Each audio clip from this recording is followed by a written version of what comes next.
La noche de mi boda yo dormía profundamente cuando el chofer de mis suegros irrumpió en la habitación. Me susurró: «No enciendas la luz, corre, o perderás la vida».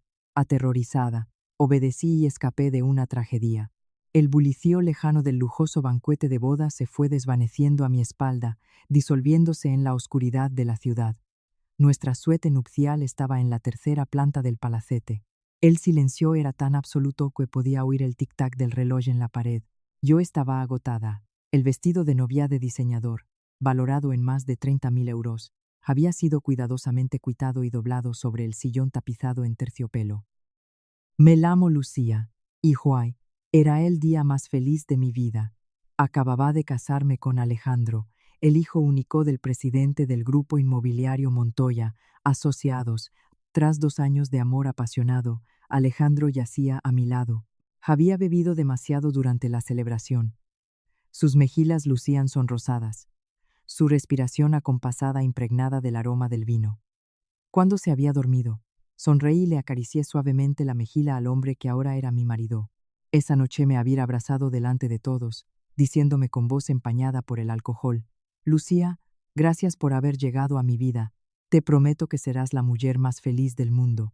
Su amor por mí era real. La atención de su familia hacia mí también era real.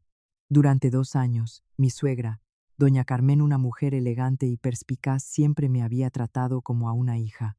Ella me había procurado de todo, desde ropa de las mejores marcas hasta la organización de esta boda de cuento de hadas. Yo era una chica que había perdido a sus padres siendo muy joven, y solo me quedaba mi hermano mayor como apoyo. Haber alcanzado esta felicidad era realmente una suerte enorme. Pero, sin saber muy bien por qué, en medio de toda esa plenitud, algo en mi interior me generaba una vaga e inquietante desazón. Quizás era por las palabras de mi hermano Rafael, que todavía resonaban en mis oídos. Rafael tenía 10 años más que yo y era comisario jefe de la Policía Nacional en la provincia. Él había sido quien me había criado tras la muerte de nuestros padres. Era la única persona en quien confiaba sin condiciones, pero también era el único que se había opuesto rotundamente a este matrimonio. El día en que le presenté a Alejandro, Rafael mantuvo con él una larga conversación a solas. Después me llamó aparte y me dijo con toda seriedad: «Lucía, ese chico no es lo que parece. No te cases con él». En aquel momento me enfadé con mi hermano. Pensé que era demasiado desconfiado, demasiado precavido. Alejandro era tan buena persona, pero su actitud durante la boda ese día seguía siendo muy forzada. Me decía a mí misma que seguramente se preocupaba demasiado por mí. Aparté esa inquietud, me giré y abracé suavemente a Alejandro, intentando conciliar el sueño. No sé cuánto tiempo pasó. Estaba adormilada cuando de repente me sobresalté, no por ningún sonido, sino por una sensación, la sensación de que alguien estaba en la habitación y me observaba. Contuve la respiración y escuché. La respiración de Alejandro seguía siendo regular a mi lado, el aroma de las flores del centro seguía siendo intenso, pero en el aire parecía haber una corriente de aliento diferente, extraña y amenazadora. Mi corazón empezó a latir con fuerza. Fui abriendo los ojos lentamente. En la penumbra tenue que proyectaba la lamparilla de noche desde el rincón de la habitación, distinguí una sombra oscura y alta que estaba de pie justo junto a la cama, a apenas unos pasos de mí. Me quedé paralizada, con la garganta como si alguien me la apretara, incapaz de emitir sonido alguno. La sombra permaneció inmóvil un instante y luego comenzó a moverse hacia mí. El pánico me invadió por completo. Intenté girarme para despertar a Alejandro, pero mi cuerpo no respondía. Justo cuando reuní todas mis fuerzas para gritar, una mano enorme y dura como el acero emergió de la oscuridad y me tapó la boca y la nariz. Me retorcí desesperadamente, arañando el aire con las uñas. Aquel hombre era demasiado fuerte. Me aplastó contra el colchón, inmovilizándome por completo. Empecé a sentir que me ahogaba. Las lágrimas brotaron. Justo cuando creí que iba a morir asfixiada, una voz masculina desconocida, reprimida hasta convertirse en un susurro, sonó junto a mi oído, urgente y aterradora: «No enciendas la luz. Corre, o perderás la vida». El pecho se me comprimió como si una roca lo aplastara, tanto por la gran mano del desconocido como por las espantosas palabras que acababa de pronunciar. Perder la vida. ¿Por qué iba a perder la vida? 1000 preguntas giraban en mi cabeza. ¿Es un robo? Seguramente es un robo. Han irrumpido en este lujoso palacete y yo soy el rehén. Intenté comunicarme con los ojos, hacerle saber que cooperaría si me dejaba vivir. Pateé frenéticamente hacia Alejandro, intentando despertarlo, pero mi marido dormía profundamente como si estuviera muerto, sin reaccionar lo más mínimo. El desconocido pareció adivinar mis pensamientos. Se inclinó hacia mi oído. Su aliento agitado calentaba mi nuca, cálido y cargado de tensión. Señorita Lucía, no grite, no voy a hacerle daño. Escúcheme. Sabía mi nombre. El miedo dentro de mí se multiplicó por 100. Esto no era un robo al azar. Su mano seguía tapándome la boca, pero la presión había cedido ligeramente, lo suficiente para que pudiera respirar. Soy Marcos, el chofer de los señores de la casa. Vengo a salvarla. El chofer. Don Marcos. Me quedé atónita. Recordaba vagamente que don Marcos era el chofer nuevo de la familia, un hombre de mediana edad, callado, siempre serio y de aspecto adusto. ¿Qué hacía aquí? A medianoche en mi habitación nupcial, diciéndome que venía a salvarme, qué clase de teatro era este, o acaso era mi suegro. Había enviado don Eduardo a alguien para ponerme a prueba. O, peor aún, era todo parte de algún complot familiar. La desconfianza superó incluso al miedo inicial. Miré fijamente la sombra que tenía delante, intentando sacudir la cabeza para mostrar que no creía nada de lo que me decía. Mi mano seguía intentando arañarlo, buscando la manera de defenderse. Don Marcos pareció notar mi resistencia. Su voz se tornó desesperada. Dios mío, señorita, tiene que creerme. Su hermano Rafael, el comisario jefe, me envió. El nombre de Rafael cayó sobre mí como un rayo. Mi hermano. ¿Qué tenía que ver él con todo esto? No podía creerlo. Aquello era una trampa. Querían utilizar el nombre de Rafael para engañarme. Me retorcí con más violencia todavía, a pesar de que me rompía las uñas y me desgarraba la garganta intentando gritar en vano. Maldita sea, siseó don Marcos entre diente. No queda tiempo. Él me dijo que, si no le creí, le dillerá el barrilete. Todo mi cuerpo se quedó rígido. La lucha cesó de golpe. El barrilete. Esas dos palabras eran como un código olvidado hace mucho tiempo que de pronto se activaba. Era la contraseña secreta entre Rafael y yo. Cuando yo tenía 10 años y me perdí en la feria del pueblo, Rafael me encontró junto a un puesto de golosinas. Entonces me dijo, en adelante, si alguien te dice esa palabra en un momento de peligro, es alguien de absoluta confianza que yo he enviado para protegerte. Ese secreto no lo sabía nadie más que Rafael y yo, ni siquiera Alejandro. La mano que me tapaba la boca se fue aflojando poco a poco. Inhalé profundamente. El aire frío llenó mis pulmones. Ya no lo oraba de miedo, sino por la terrible verdad que empezaba a revelarse. ¿De verdad, don Marcos? ¿Dice usted la verdad? Susurré con voz temblorosa, sin reconocerme. Rápido, no hay tiempo, dijo don Marcos sin más explicaciones. Su mano áspera aferró mi muñeca y me jaló para que me levantara. No enciendas la luz, coge a toda prisa una chaqueta. No cojas nada más. Tu marido está dormido por el alcohol, no se va a despertar. Vamos. Me puse en pie tambaleándome, con las piernas sin fuerzas. Me volví para mirar a Alejandro, el marido con quien acababa de jurarme amor eterno, durmiendo sin saber nada. La advertencia de Rafael, la aparición de don Marcos, la contraseña, el barrilete y las palabras o perderás la vida. Todo giraba en mi cabeza formando una pesadilla de la que no podía despertar. La lullosa suete nupcial se sentía en ese momento fría y aterradora, como una jaula de oro adornada con todo esmero, esperando tan solo a que la presa cayera en la trampa. Mi mente estaba en blanco, solo quedaba el instinto. Me eché por encima una bata de seda fina y seguí a don Marcos con los pies descalzos. Él no me llevó por la magnífica escalera principal, sino por una escalera estrecha, oscura y con olor a humedad, el pasadizo de servicio por el que yo nunca había puesto un pie. El palacete entero yacía en un silencio aterrador. El perfume de las flores del banquete se había vuelto denso y sofocante como el olor de las flores en un velatorio. Cada escalón frío bajo mis pies desnudos. No me atrevía a mirar atrás. Tenía miedo de ver a Alejandro, miedo de que se despertara y más miedo todavía de que no lo hiciera. Si de verdad le habían dado algo para dormir, ¿era él también una víctima o era parte de la función? Mi cabeza daba vueltas, pero don Marcos no me daba tiempo para pensar. Me arrastraba sin parar, su mano apretando mi muñeca como un tornillo. Cruzamos la lujosa cocina donde en otra vida había aprendido alegremente a cocinar con doña Carmen. Todo me resultaba ahora extraño y frío, como los objetos de una casa abandonada.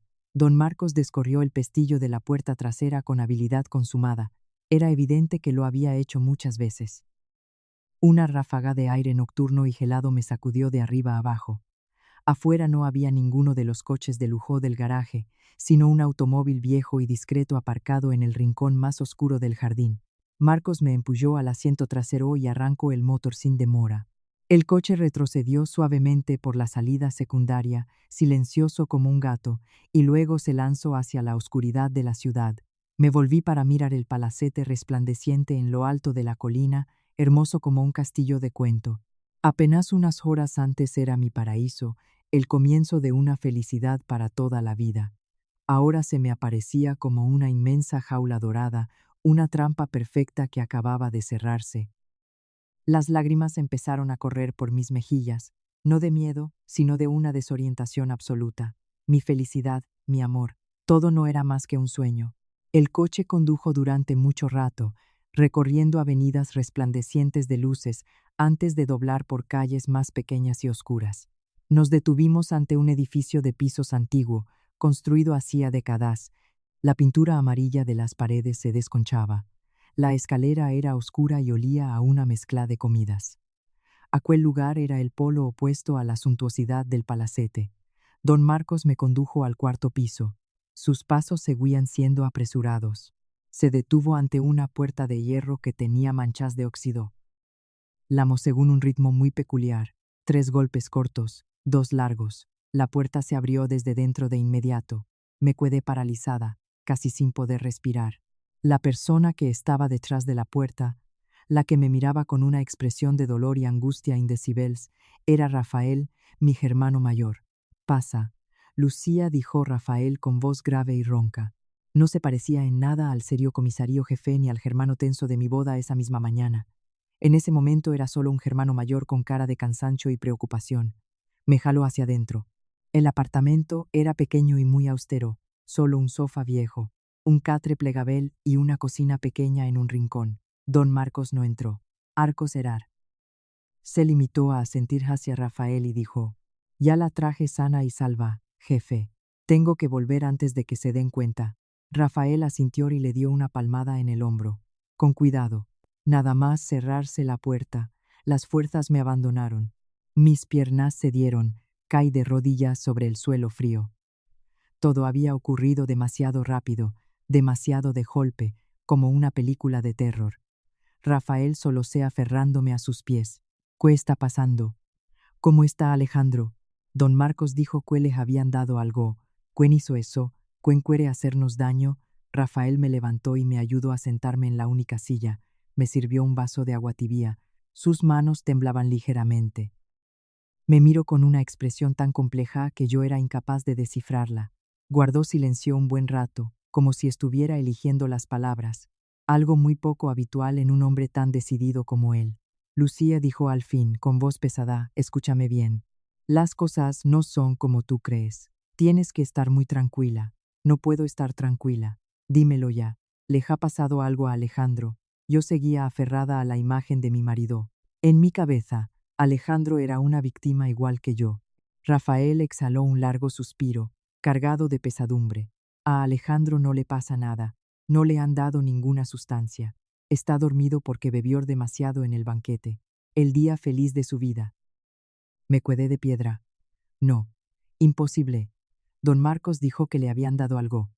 «Don Marcos te mintió», me dijo Rafael mirándome directamente a los ojos, destruyendo mi última ilusión. «Tuvo que decirte eso para que te fueras con él. Si te hubiera dicho la verdad, ¿me habrías creído? Habrías creído que tu marido, el hombre con quien acabas de jurar amor eterno, es un criminal». Las 2 sílabas de la palabra criminal cayeron sobre mí como un mazazo. ¿Qué estás diciendo? Alejandro no puede ser». No me atreví a terminar la frase. «La familia de Alejandro, el grupo Montoya, asociados», dijo Rafael con voz fría como el acero, «no son los empresarios honorables que tú creías. Esa fachada es perfecta, pero detrás hay una organización criminal, contrabando, blanqueo de capitales y préstamos usureros. El padre de Alejandro, don Eduardo, es un zorro viejo. Y Alejandro no es ningún hijo inocente, es su brazo derecho. Estar metido en Cobrosa la fuerza, en llevar a personas al límite de la desesperación. Cada una de las palabras de Rafael las escuché con total claridad, pero mi mente era incapaz de asimilarlas. El hombre dulce y cálido que pacientemente me había enseñado a tocar la guitarra, que había salido bajo la lluvia a medianoche para traerme medicina cuando estaba enferma. Un delincuente, un usurero, las lágrimas se detuvieron. Solo sentí una oleada de náusea surgir de lo más profundo de mi pecho. Así que mis 2 años de amor habían sido un embuste. La persona a quien amaba era un diablo disfrazado de ángel. Me quedé inmóvil, el vaso de agua tibia en la mano, ya frío. No loraba, solo sentía un vacío aterrador. ¿Por qué? ¿Por qué me lo dices ahora? Dije con voz seca, que no reconocía como mía. El día que te lo presenté, ¿por qué no me dijiste nada? Y me habrías creído. Rafael me miró con ojos llenos de pena. Estabas enamoradísima de él, totalmente ciega. Te dije que era mala persona y me ignoraste una semana entera. No tenía pruebas, no podía decirte nada. Además vaciló un instante Rafael, se levantó y fue hacia la ventana a mirar el callejón oscuro. La familia de Alejandro es el caso más importante en el que he estado trabajando durante todo este año. Me quedé sin palabras. Tu caso, tu investigación. Exacto, di yo Rafael volviéndose hacia mí. El grupo Montoya es un pulpo. Sus tentáculos llegan a todas partes y tiene mucha protección. Para reunir las pruebas necesarias, tuve que infiltrarme. Don Marcos es uno de mis agentes. Lleva 8 meses trabajando como chófer de esa familia con una identidad completamente distinta. Una verdad más al descubierto. Don Marcos no era ningún chófer corriente. Rafael había colocado a alguien dentro de aquella casa hacía mucho tiempo. Todo seguía bajo control, continuó Rafael, con voz lena de cansancio. Hasta que apareciste tú. ¿Sabes, Lucía? El día en que me dijiste que estabas enamorada de Alejandro, casi me derrumbé. La coincidencia era demasiado cruel. La germana del jefe de la investigación enamorándose precisamente del hijo del cabecilla de la organización criminal que yo estaba investigando. Solo entonces lo comprendí. La oposición de Rafael no era ningún prejuicio, era una verdad que no podía revelarme. Mi amor resultaba ser un accidente mortal, una variable imprevista en su plan. Entonces la boda, temblé. No pude impedirla, dijo Rafael con voz que parecía quebrarse. ¿Lo entiendes, Lucía? Ellos estar muy alertas. El padre de Alejandro es un zorro muy astuto. Si hubiera usado mi autoridad para prohibírtelo o para sabotear la boda, habrían sospechado al instante. Habrían olfateado algo raro. Habrían desaparecido, borrado todas las huellas y la cobertura de don Marcos habría saltado por los aires. Todo el trabajo, el esfuerzo de mis compañeros durante meses se habría ido al traste, lo entendí. Rafael había sido colocado en una situación imposible. O su germana pequeña o la justicia, y había tenido que dejar que la boda se celebrase. Calculé, dijo Rafael mirándome, con los ojos inyectados en sangre, que en la noche de bodas no actuarían todavía. Le encargué a don Marcos que te vigilara las 24 horas, pero me equivoqué. Subestimé su maldad. Lo siento, Lucía, estuve a punto de enviarte a la muerte.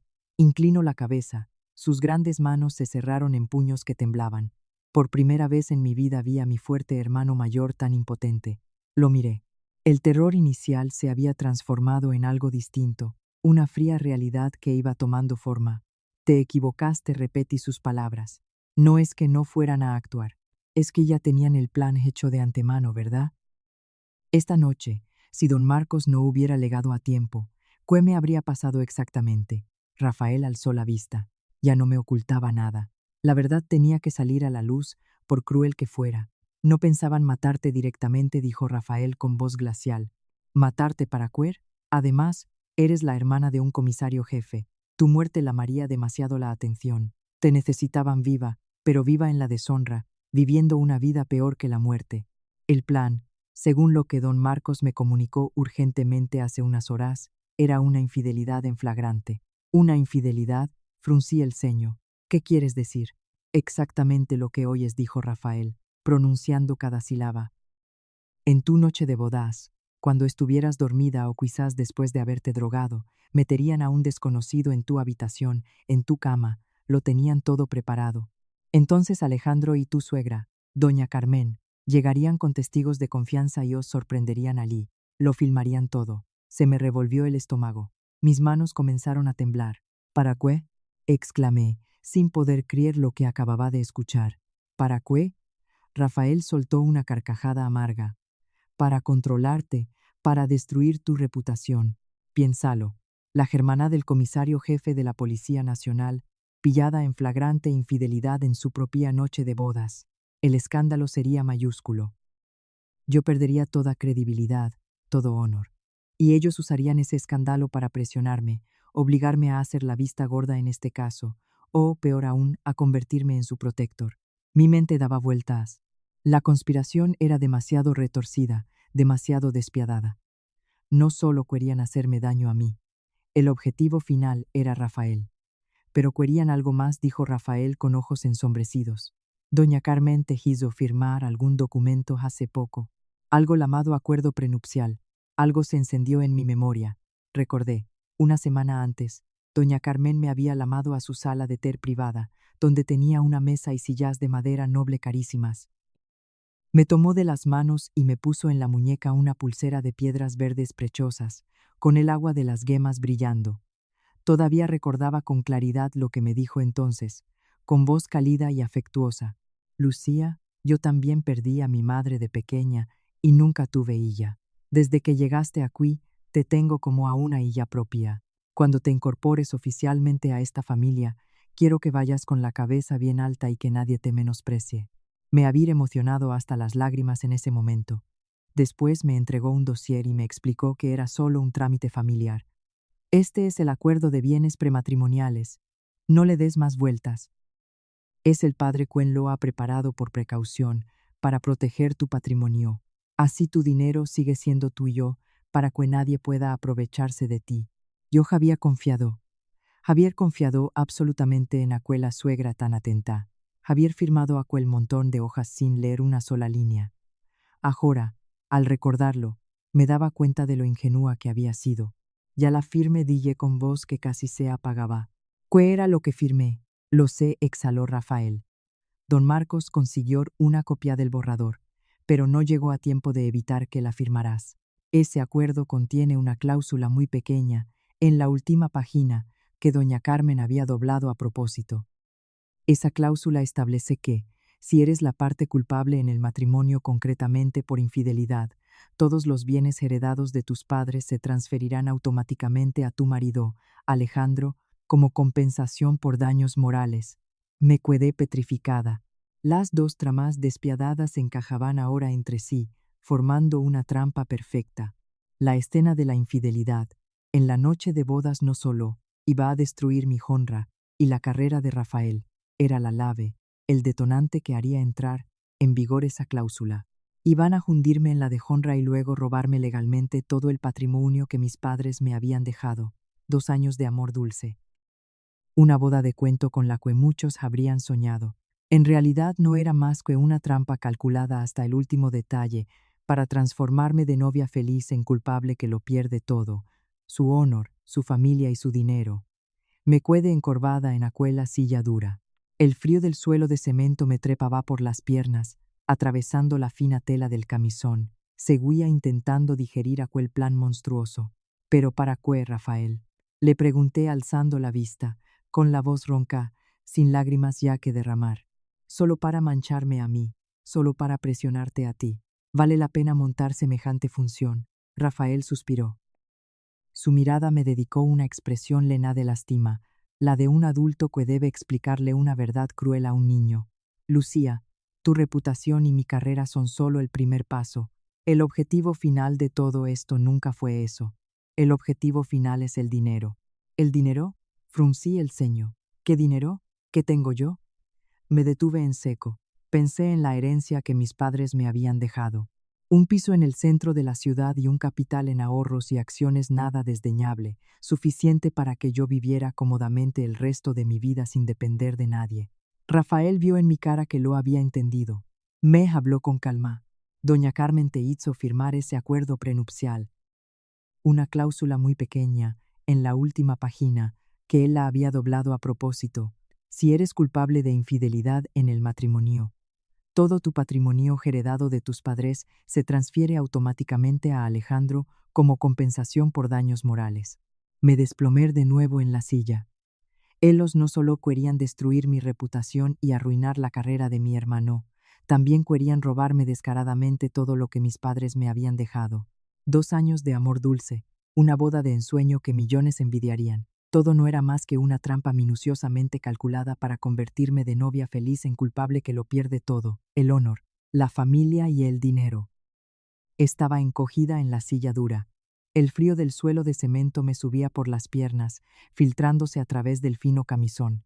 Todavía intentaba digerir aquel plan atroz de la trampa. Afuera, yo podía oír el sonido de los vecinos que salían de madrugada al mercado, la megafonía del barrio, el llanto de algún niño, los ruidos de la vida cotidiana. Qué lujo me parecían ahora esos sonidos tan simples. No había pegado ojo en toda la noche. Mi mente era un revoltijo de asco, dolor y rabia. Rafael también había pasado la noche en vela a mi lado. No habló mucho, solo preparó en silencio un vaso de leche caliente y luego se sentó a su mesa de trabajo, gestionando su trabajo en el teléfono. Sus ojos se posaban en mí de tanto en tanto con expresión preocupada. Cuando el sol ya estaba bien alto, Rafael dijo de repente: «Ven a ver esto, ya es la hora». Me acerqué aturdida. Rafael abrió su ordenador portátil. En la pantalla aparecía la imagen del salón del palacete, nítida hasta en el último detalle. Temblé. «¿Cómo?» Don Marcos, respondió Rafael escuetamente. «Bajo la lámpara del techo. Ellos nunca imaginaron que un chófer fiel podría hacer algo así. Mira, la función ha comenzado». Pegó los ojos a la pantalla. El lujoso salón conservaba todavía algunos lazos de raso del banquete de la víspera. Un silencio que ponía los pelos de punta. Entonces, de repente, la puerta de la suite nupcial del segundo piso se abrió violentamente. Alejandro salió disparado. Todavía llevaba el pijama de seda caro, el pelo revuelto, el rostro lleno de un pavor que parecía auténtico. Bajó las escaleras a la carrera gritando, su voz captada con leve eco por el micrófono escondido. «Lucía, Lucía, ¿dónde estás?» Recorrió el salón, volcó los collines del sofá, llamó a gritos mi nombre. En ese momento también apareció doña Carmen desde su habitación, con una bata de terciopelo. Se elevó una mano a la boca con expresión de quien acaba de despertarse. «¿Qué pasa, hijo? Tanto escándalo a estas horas de la mañana. ¿Dónde está tu mujer?» «No baja a preparar el desayuno». Alejandro corrió hacia él y le aferró el brazo, con voz a punto de quebrarse. «Mamá, Lucía, ha desaparecido. Me desperté y no estaba. Ha desaparecido, mamá». Y entonces llegó el momento culminante de la actuación. Doña Carmen, la mujer distinguida que yo tanto había admirado, abrió los ojos de par en par y se llevó la mano al pecho. «Dios mío», profirió un alarido desgarrado. «Mi nuera, ¿qué habrá pensado? ¿Qué habrá hecho? ¿O la habrán secuestrado?» Y se desplomó en el suelo inconsciente. «Mamá», gritó Alejandro abalanzándose sobre ella. El servicio llegó corriendo desde la cocina. Todo se convirtió en un caos absoluto. Alejandro sacudía a su madre a la vez que golpeaba con fuerza un jarrón de cerámica antigua que tenía al lado. El jarrón se hizo añicos. «Lucía, ¿dónde estás? No me asustes así. Vuelve, por favor». Yo contemplé todo aquello a través de la pantalla del ordenador. Si no hubiera sabido la verdad, quizás habría creído. Habría creído que era un marido destrozado por la desaparición de su esposa, una suegra desesperada. Actuaban con una perfección sobrecogedora. La función en el palacete continuó casi una hora más. Rafael y yo la seguimos en silencio. Doña Carmen, una vez recuperada, se sentó en el sofá llorando y llamando a todo el mundo, mientras Alejandro iba y venía por el salón con la cabeza entre las manos, dándose de vez en cuando puñetazos en la pared, con un aspecto de sufrimiento y desesperación absolutamente perfecto. «Están actuando para que el servicio lo vea», dijo Rafael con voz glacial. «Están creando una coartada, construyendo la versión de que la recién casada sufría de inestabilidad emocional y jugar en plena noche de bodas. Todo tiene que estar impecable antes de dar el siguiente paso». Justo entonces sonó el móvil personal de Rafael, el que usaba para comunicarse con la familia. Rafael miró la pantalla y me lo acercó para que viera. El nombre de Alejandro parpadeaba. Mi corazón se encogió como si algo en lo apretara. Me eché instintivamente hacia atrás. ¿Quieres escuchar?, preguntó Rafael, con la mirada clavada en la mía. Tienes que escuchar para saber con qué clase de persona te has casado. Tienes que escuchar para no albergar ninguna ilusión más. Sin esperar mi respuesta, Rafael me hizo señas de que guardara silencio absoluto y pulsó el botón de contestar con el altavoz activado. Se aclaró la garganta con fingido tono de recién despertado. Dígame, Alejandro, a estas horas de la mañana, ¿qué ocurre, chico? Su voz seguía siendo la de un cuñado cordial y cariñoso. Al instante, desde el otro extremo de la línea, una voz llena de pánico y sollozos. Rafael, Rafael, ayúdame, por favor. Lucía, Lucía, Ella. La voz de Alejandro se cortaba entre sollozos. ¿Qué le ha pasado a Lucía? ¿Cómo? ¿Qué ha pasado? Rafael elevó el tono, con expresión muy grave. Cálmate y cuéntame. Anoche no hubo nada entre nosotros. Ya sabes, se apresuró a negar Alejandro. Anoche estábamos muy bien, pero esta mañana me desperté y no estaba. He buscado por toda la casa. Su bolso, su teléfono, su cartera, todo sigue aquí. Solo ella no aparece. Yo estaba de pie con los nudillos blancos de apretar el borde de la mesa. Esa voz la había escuchado durante 2 años.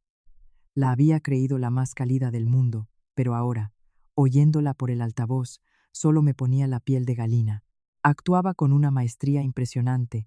El pánico y la desesperación en su voz no tenían ni un solo momento de falsedad. Si no hubiera conocido la verdad de antemano, lo habría creído a pies juntillas y me habría sentido culpable por haberle angustiado tanto. Miré a Rafael. Su cara seguía imperturbable como una roca de hielo. Alejandro, al otro lado de la línea, continuó. Rafael, tengo mucho miedo. Ella tiene sus problemas de salud. Me da miedo que haya hecho algo imprudente o que la hayan secuestrado. Por favor, tú que eres policía, tú que tienes contactos, ayúdame a encontrarla, a traerla de vuelta. Con habilidad, había mencionado tanto los problemas de salud de Lucía como el hecho de que Rafael era policía. Estaba tendiendo una trampa, intentando arrastrar a mi hermano a la historia que había construido. Rafael permaneció en silencio unos segundos, un silencio calculado. Luego habló con toda la apariencia de preocupación y solicitud. Tranquilo, quédate allí y no toques nada. Ahora mismo voy a ver qué ha pasado. Colgó. Su expresión era inquietantemente serena. Yo temblaba. ¿Vas a ir de verdad? Balbucí. No, es peligroso, es una trampa. Si vas solo. Rafael me miró y soltó una carcajada fría. Pero, hermanita, ¿de verdad crees que soy tan estúpido como para meterme yo solo en su guarida? Me dio una palmadita en la cabeza. No voy a ir. O mejor dicho, el cuñado no va a ir. Luego te explicó la diferencia. Aún no entendía qué quería decir.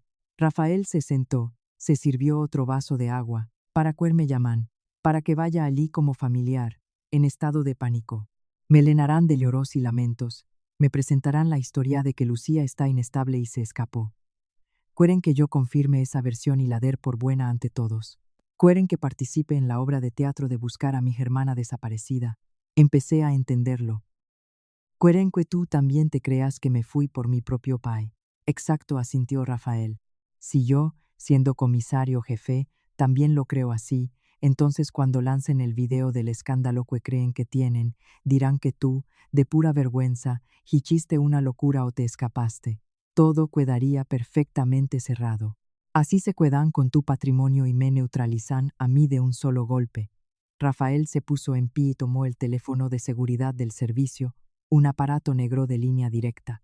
Cuando habló, su voz cambió por completo. Ya no era el hermano mayor cálido, sino un mando policial firme, claro y autoritario.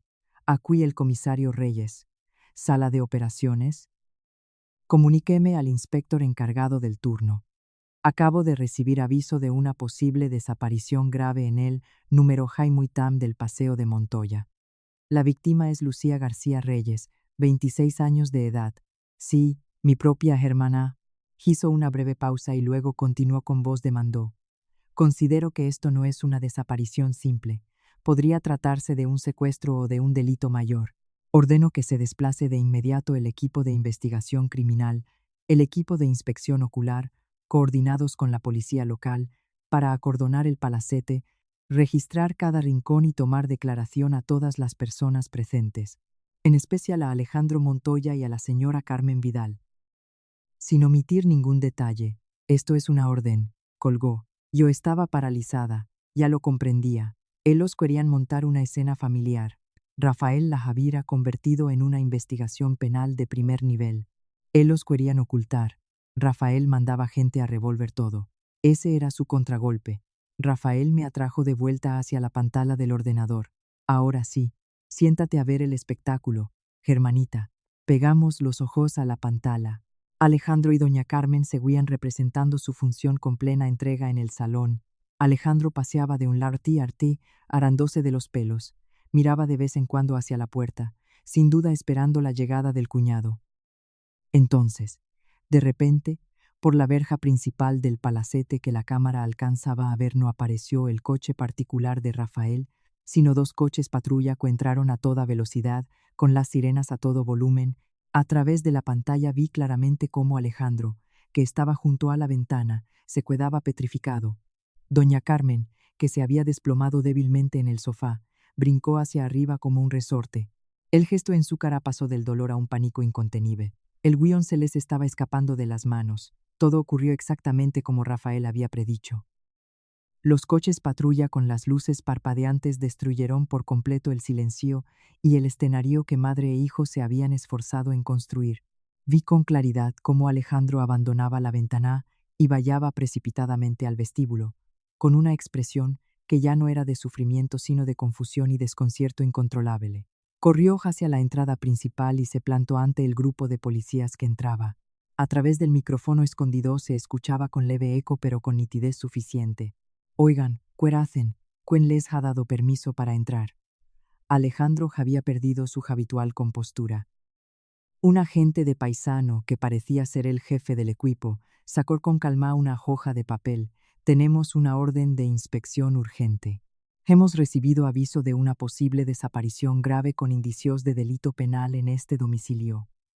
La víctima es Lucía García Reyes. Le rogamos que colabore. Desaparición. Alejandro se quedó en suspenso. Mi mujer, sí, es verdad que no aparece, pero yo iba a llamar a mi cuñado, al comisario. ¿Cómo es que ya están aquí? Seguía intentando aferrarse al salvavidas de Rafael. El jefe del equipo no cambió de expresión. Es precisamente el comisario Reyes quien nos ha enviado. Sospecha que su hermana podría haber sufrido algún daño. Hágase a un lado, por favor, para que podamos cumplir con nuestro cometido. Y dicho esto, los agentes se desplegaron por todo el palacete.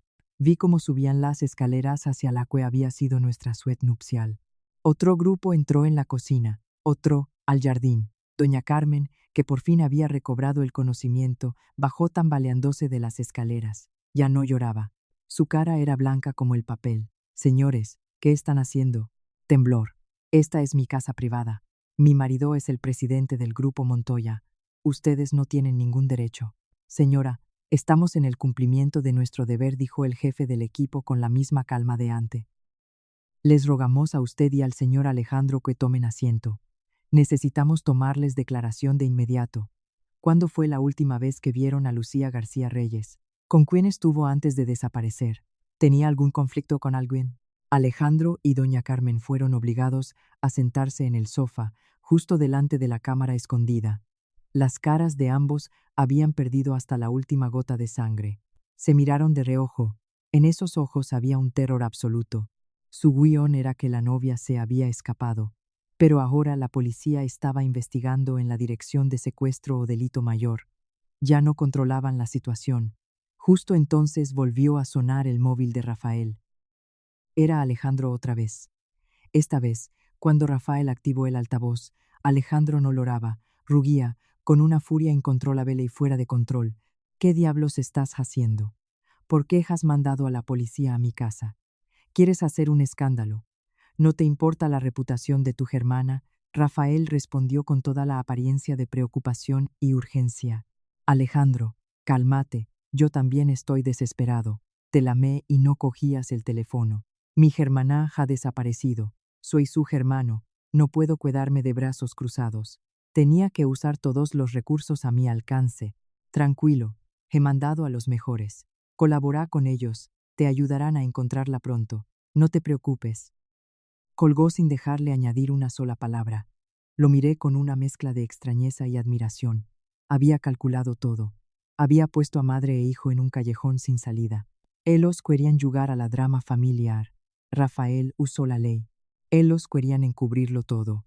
Rafael mandó a alguien a revolver cada piedra. La llegada de la policía había convertido el palacete en un avispero. Seguí mirando la pantalla. Los agentes entraban y salían, tomaban notas, hacían fotografías, inspeccionaban la suite nupcial. Alejandro y doña Carmen estaban retenidos en el salón para su declaración. La cara de Alejandro pasaba del verde al blanco, se llevaba continuamente la mano a la cara, un gesto nervioso que yo había visto muchas veces y que antes me parecía entrañable. Ahora solo me daba asco. Ahora están en pánico, dijo Rafael, sin apartar los ojos de la pantalla. No entienden por qué has desaparecido cuando su plan todavía no había siquiera comenzado. Se están preguntando dónde estás y quién te ayudó. Entonces me acordé de algo, un detalle escalofriante del plan de ellos. Rafael, pregunté temblando, el hombre que tenían preparado para entrar en mi habitación. ¿Qué ha pasado con él? Rafael se giró hacia mí. No respondió de inmediato. Me sirvió otro vaso de agua. Ese, no te preocupes, también ha desaparecido. Alqué la vista de golpe. ¿Cómo? Rafael sonrió levemente, con una sonrisa que yo no le había visto nunca. ¿Crees que tu hermano es una persona reactiva? Yo supe del plan de la trampa ayer mismo, gracias a don Marcos. No podía dejarte sola allí, pero tampoco podía intervenir abiertamente sin comprometer la operación. Así que tuve que dejar que la función siguiera su curso. O sea que tú pusiste algo en tu yo en el lugar del hombre que habían contratado ellos. El hombre que contrataron es un drogadicto. Fácil de controlar, dijo Rafael con toda la naturalidad del mundo. Mis agentes se encargaron de él en otro lugar. En su sitio coloqué a Hugo, un agente de confianza que se hizo pasar por él y entró en tu habitación. Abrí la boca de par en par. El plan era una audacia increíble. La misión de Hugo, continuó Rafael, era: si don Marcos falaba en sacarte, seré el quien te protegiera. Te habría inmovilizado, pero para salvarte.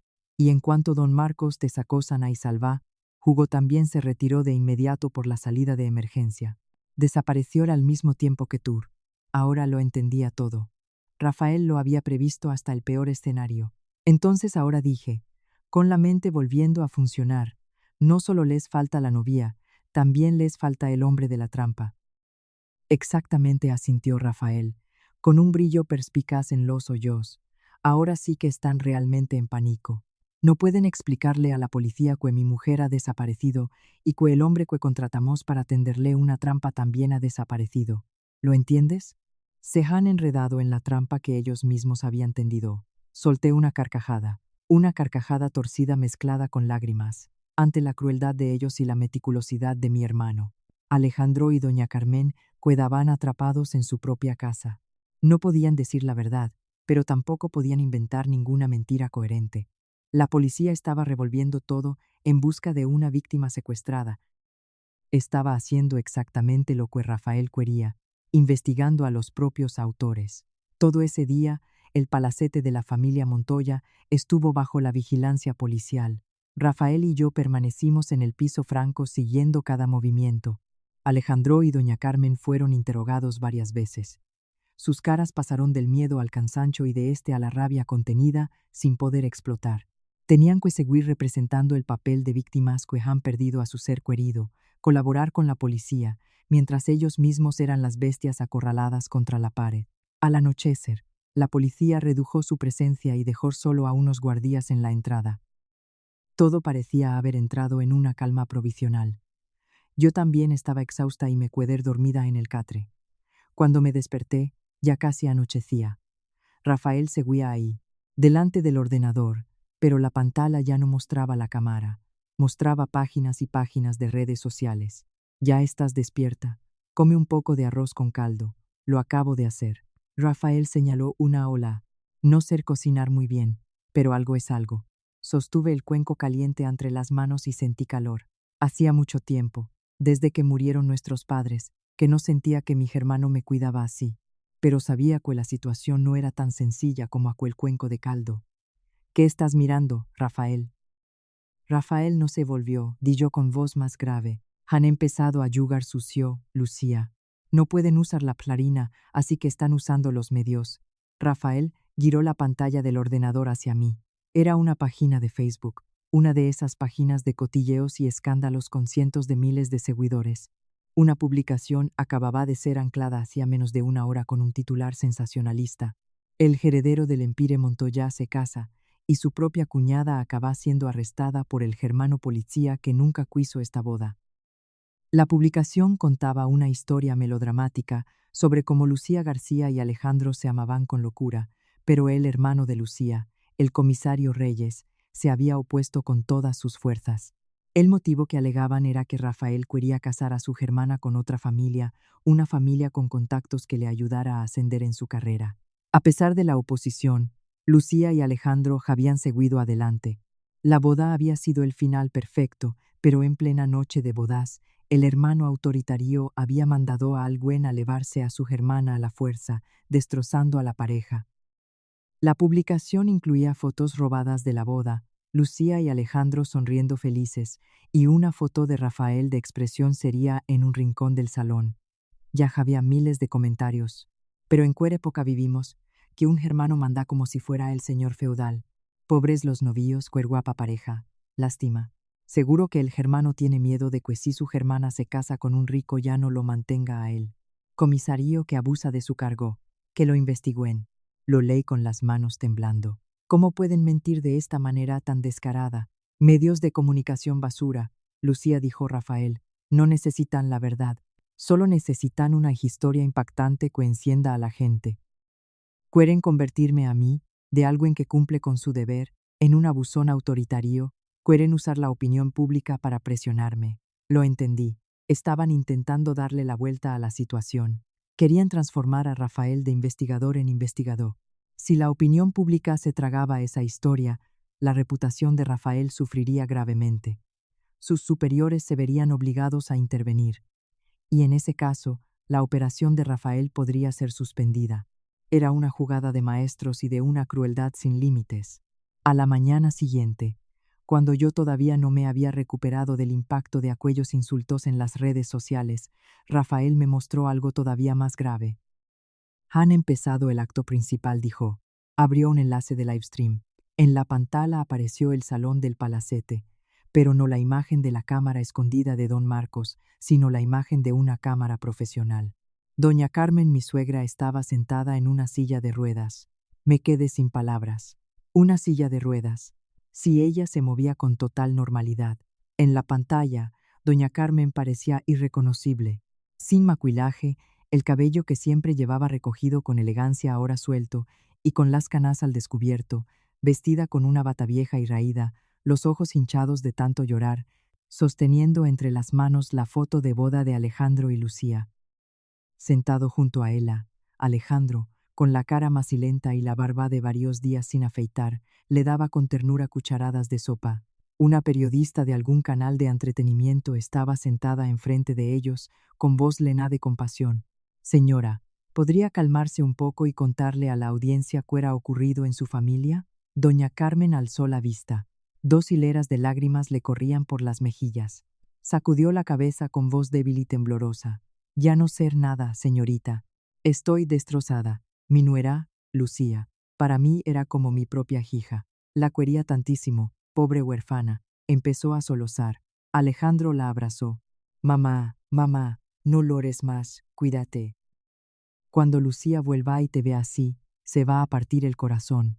Luego alzó la vista hacia la cámara, con los ojos enrojecidos. Les pido a todos que me ayuden a encontrar a mi mujer. No sé qué le habrá dicho su hermano Rafael. Él se opuso desde el principio. Me da miedo que se la haya llevado. Lucía, ¿dónde estás? Vuelve conmigo. La periodista acercó el micrófono a doña Carmen. Quiere decir que hubo una intervención del hermano de la novia. Doña Carmen asintió lentamente, las lágrimas cayendo sin parar. Sí, El comisario Reyes tiene mucho poder e influencia. No quería que su hermana se casara con mi Alejandro. Decía que nuestra familia es gente de negocios y que no somos dignos. Presionó a Lucía. En la noche de bodas mandó a alguien a llevársela. Hasta mandó a la policía a registrar mi casa, como si fuésemos criminales. Dios mío, mi hijo que es tan buena persona y quiere tanto a su mujer. Ahora la nuera ha desaparecido. Yo me he quedado paralítica del disgusto. Nuestra familia está destrozada. Soltó un alarido y Alejandro escondió el rostro entre sus manos con los hombros sacudidos por los sollozos. Acué la imagen una madre con las piernas paralizadas del dolor. Un marido desesperado buscando a su esposa era tan perfecta que no dejaba un solo resquicio. Me quedé sentada y muda de frío por dentro. El live stream lo estaban viendo decenas de miles de personas. Los comentarios explotaban. Dios mío, qué policía tan abusivo. Exacto, debe ser investigado. Qué pena la señora y el pobrecito marido. Devuélvales a su esposa. Qué familia tan entrañable. Qué injusticia. La opinión pública había caído totalmente en su trampa. Rafael, de héroe, había sido transformado en villano, un hermano autoritario que abusa de su cargo. Mire a Rafael. Su cara seguía imperturbable, pero vi que apretaba los puños con fuerza, marcándosele las venas en verde. El livestream de doña Carmen terminó entre sus sollozos de cocodrilo y mi indignación absoluta. Me di cuenta de que, sin querer, había apretado el vaso hasta hacerlo añicos. Los cristales me cortaron la piel y brotó algo de sangre, pero no sentía el dolor físico. ¿Cómo iba a compararse con el dolor que me lenaba el pecho? Aquella mujer que ayer mismo me tomaba de la mano y me llamaba su hija del alma era capaz de sentarse en una silla de ruedas y representar una parálisis para calumniarme a mí y a mi hermano. Su maldad no tenía límites. Rafael, grité, por primera vez en mi vida alzando la voz ante mi hermano mayor. Mírala, está mintiendo. Todo es teatro. ¿Por qué la dejas hacer esto? ¿Por qué no los detienes a todos? Rafael no me miró. Sus ojos seguían pegados a la pantalla, donde el livestream había terminado, pero los comentarios seguían apareciendo a cada segundo, todos insultándolo. Guardo silencio, un silencio aterrador. Espero a que terminara de gritar, espero a que se me agotaran las fuerzas y me desplomara en el suelo. Solo entonces se volvió hacia mí, despacio. ¿Estás furiosa?, preguntó con voz tranquila. Si estás furiosa, ya has perdido. Lo miré a través de las lágrimas. ¿Qué quieres decir con eso? Nos están calumniando ante toda la sociedad. Estás a punto de perder tu cargo. A mí me están convirtiendo en una loca fugada. Hemos perdido de verdad. Rafael negó con la cabeza. Se levantó, vino hacia mí y me tendió un pañuelo limpio. Límpiate la sangre y escúchame. Me ayudó a sentarme de nuevo en la silla. ¿Sabes lo que es un arma de doble filo? Cuando decidieron usar los medios de comunicación basura y la opinión pública para atacarme, se agarraron ellos mismos al filo del cuchillo.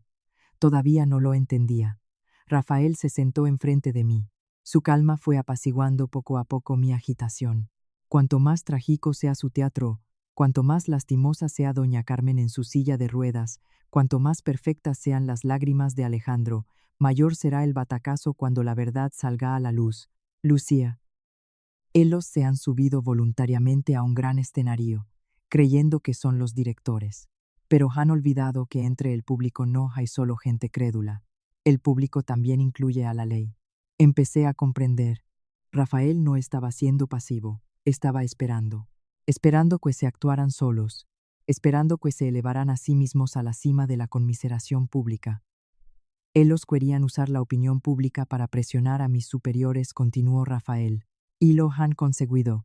Esta mañana recibí la llamada. Suspensión provisional de funciones para dar explicaciones sobre el presunto abuso de poder. La operación también queda en suspenso. ¿Qué? Me espanté. Entonces, ¿han ganado? Rafael soltó una risa fría. Eso es exactamente lo que yo quería. Me han suspendido, lo que significa que ya no estoy atado por mi cargo, que ya no soy el comisario jefe que persigue delincuentes. Hizo una pausa y me miró directamente a los ojos, con un destello aterrador de perspicacia. Ahora soy solo un hermano mayor que va a recuperar la justicia para su hermana pequeña. ¿Lo entiendes? Me han dado la excusa perfecta para actuar a título personal. Después de la suspensión de Rafael, él tuvo más tiempo para estar conmigo en el piso franco, pero su calma me ponía nerviosa. Durante días, Rafael solo leía, cocinaba y seguía las noticias. Las noticias sobre el escándalo del comisario jefe seguían circulando en Internet. Alejandro y doña Carmen se habían convertido en el símbolo de las víctimas oprimidas por el poder. Incluso habían recibido donaciones de personas bien intencionadas. Yo lo miraba con náuseas. Rafael solo sonreí. «¿De verdad no haces nada?» Ya no aguantaba más. «¿Los dejas triunfar así? La operación está paralizada. ¿Significa eso que se escapan?» «¿Quién ha dicho que se escapan?» Rafael cerró su libro. «Ellos solitos se están cavando la fosa. ¿Sabes que hace una bestia herida? Vuelve a su guarida a lamerse las heridas. Pero el zorro viejo que es el padre de Alejandro no hará eso. Empezará a mover el dinero, a borrar las huellas, porque cree que yo ya estoy fuera de juego y no puedo hacer nada más». Rafael se levantó y miró por la ventana. «Y este es el momento de dar el golpe definitivo. Ellos quieren actuar su función ante el público, ¿verdad? Bien, yo les daré un escenario todavía más grande. ¿Qué quieres decir?» «Mañana», dijo Rafael con voz profunda y deliberada, «voy a convocar una rueda de prensa. Una rueda de prensa oficial, a título personal, para responder a los rumores de estos últimos días». Me dio un vuelco el corazón. «¿Una rueda de prensa con esto en plena efervescencia? ¿Estás loco? ¿Qué vas a decir?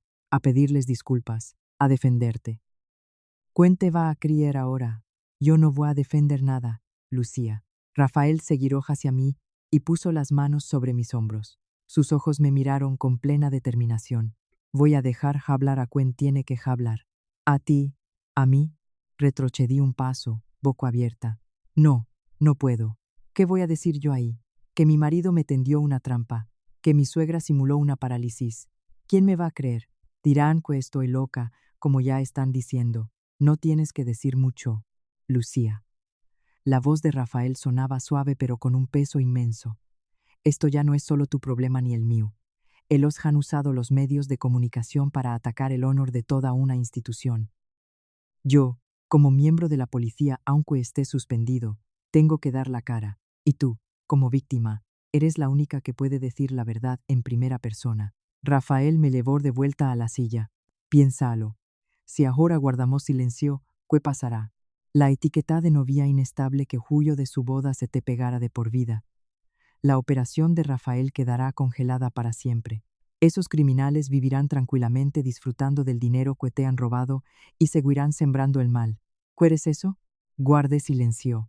No quería eso. Los odiaba, pero tenía miedo. Miedo de verdad. Miedo de plantarme ante el público. Miedo a los flashes. Miedo a las preguntas hirientes. Miedo a que me mirarán como a un monstruo, como a una mentirosa, como si me leera el pensamiento. Rafael tomó mi mano. «No tienes que actuar, no tienes que lorar como doña Carmen. Solo necesitas una cosa», pronunció cada sílaba. «La verdad. Solo tienes que decir la verdad. La verdad, Lucía, es el arma más poderosa que cualquier teatro que pueda montar doña Carmen. ¿Confías en mí?» Lo miré a los ojos, esos ojos que me habían protegido durante tantos años. Inspiré profundamente. «Voy a hacerlo». Aquella noche no pude dormir. Me imaginaba la escena del día siguiente. Yo de pie ante cientos de ojos, cientos de cámaras, contando mi historia. Con solo pensarlo, se me secaba la garganta y las piernas se me volvían de algodón. ¿Cómo iba a ser capaz? A la mañana siguiente, Rafael no me dejó sola. Llamó a una mujer de su misma edad aproximadamente, de rostro muy amable pero con ojos sumamente perspicaces. Rafael me la presentó. «Esta es la inspectora Marta, una antigua compañera mía, ahora en el Departamento de Comunicación del Cuerpo. Te va a ayudar». La inspectora Marta me sonrió, una sonrisa muy cálida. No empezó con preguntas frías y profesionales. Se sentó a mi lado, me sirvió un vaso de zumo de naranja. «Bebe. Rafael ya me ha contado tu historia. Me parece una chica muy valiente, Lucía». Solo supe agachar la cabeza. «Tengo mucho miedo, Marta. No ser qué decir mañana. Tengo miedo de echarlo todo a perder». Marta sacudió la cabeza. «No tienes que hacer nada, Lucía. Tu trabajo es solo contar tu historia con la emoción más auténtica que tengas. No tienes que aparentar ser fuerte ni hacer de víctima lorosa. Ser tú misma. Si te duele, que duela. Si estás furiosa, que se note. Si estás indignada, exprésalo. La verdad vive precisamente en esas emociones. Marta estuvo a mi lado todo el día. No me enseñó a mentir, me enseñó a enfrentarme a la verdad. Fue lanzándome todas las preguntas hirientes que seguramente los periodistas usarían para atacarme. Señora García, dice que la engañaron. ¿Qué pruebas tiene? Me quedé en blanco. Tenía razón. ¿Cuáles eran mis pruebas? Las palabras de don Marcos, las de Rafael, el contrato que había firmado a ciegas. Entonces Rafael intervino. Dejó sobre la mesa una pequeña grabadora. Esta es la prueba. En los 8 meses que don Marcos levaba en esa casa, no solo observaba, grabó muchas conversaciones entre el padre de Alejandro y el propio Alejandro. Y esta es la más importante. Rafael pulsó el botón. Se oyó una voz. Era la de Alejandro y la de un hombre mayor, seguramente su padre. Estaban hablando de un plan para después de la boda, sobre la huérfana, es decir, yo, sobre cómo neutralizar al germano comisario y sobre cómo hacer efectiva la transferencia del patrimonio una vez que yo fuera declarada culpable. Lo escuché y se me helaron los huesos. Resulta que yo no era la única víctima. Era una víctima cuyo papel había sido planificado con mucha antelación. La inspectora Marta me miró con compasión. Ya tienes el arma, pero no la necesitas usar todavía. Solo tienes que saber que la verdad está de tu lado. Marta me hizo ensayar una y otra vez. Me hizo contar la noche de bodas, hablar del contrato, describir mis emociones al descubrir la verdad. Al principio me trababa y rompía al orar a la mitad, pero poco a poco, con cada repetición, el miedo se fue achicando mientras la indignación crecía. Ya no lo oraba por debilidad, lo oraba por mi propia ingenuidad, lo oraba por un amor pisoteado. Al final del día, cuando Marta se fue, yo era una persona distinta. Seguía teniendo miedo, pero ya no quería huir. Tenía que hablar, tenía que contárselo al mundo entero para que vieran el verdadero rostro de aquella familia. A la mañana siguiente me desperté muy temprano. No había dormido. Me puse la ropa más sencilla que tenía, una camisa blanca y un pantalón negro. No me maquillé, solo me recogí el pelo. Quería aparecer como víctima, no como actriz. Rafael me miró y asintió. Así está bien. Recuerda, Lucía, tranquila. La rueda de prensa se celebró en una pequeña sala de conferencias, no en la jefatura de policía porque Rafael estaba suspendido. Pero cuando llegamos al lugar, comprendí que el asunto era más grande de lo que yo había imaginado. Cientos de periodistas, cámaras de televisión y fotógrafos habían ocupado la entrada. Eran como un enjambre de abejas apuntando los objetivos hacia nosotros. Me puse a temblar instintivamente y apresé la mano de Rafael. No tengas miedo, Rafael, apretó mi mano suavemente. Respira hondo. Estoy justo aquí. Rafael fue delante abriendo paso entre la multitud, creando un pequeño corredor. Yo fui detrás con los ojos en el suelo. Los flashes estallaban sin parar, cegadores. Voces gritaban junto a mis oídos. Comisario Reyes, ¿qué dice sobre los rumores de abuso de poder? Señorita García, ¿es cierto que su hermano la obligó a volver? ¿Se fue usted por los malos tratos? ¿Tiene problemas mentales, como dice su suegra? Cada frase era un cuchillo. Me aferré a la chaqueta de Rafael y seguí andando. Al fin entramos en la sala. El ambiente era sofocante, denso de expectativa. Rafael subió al estrado. Yo me senté en la primera fila, justo debajo. Yo no era la portavoz principal, al menos de momento. Rafael tomó asiento con una serenidad que no parecía la de algo en suspendido de empleo, sino la de quien dirige el juego.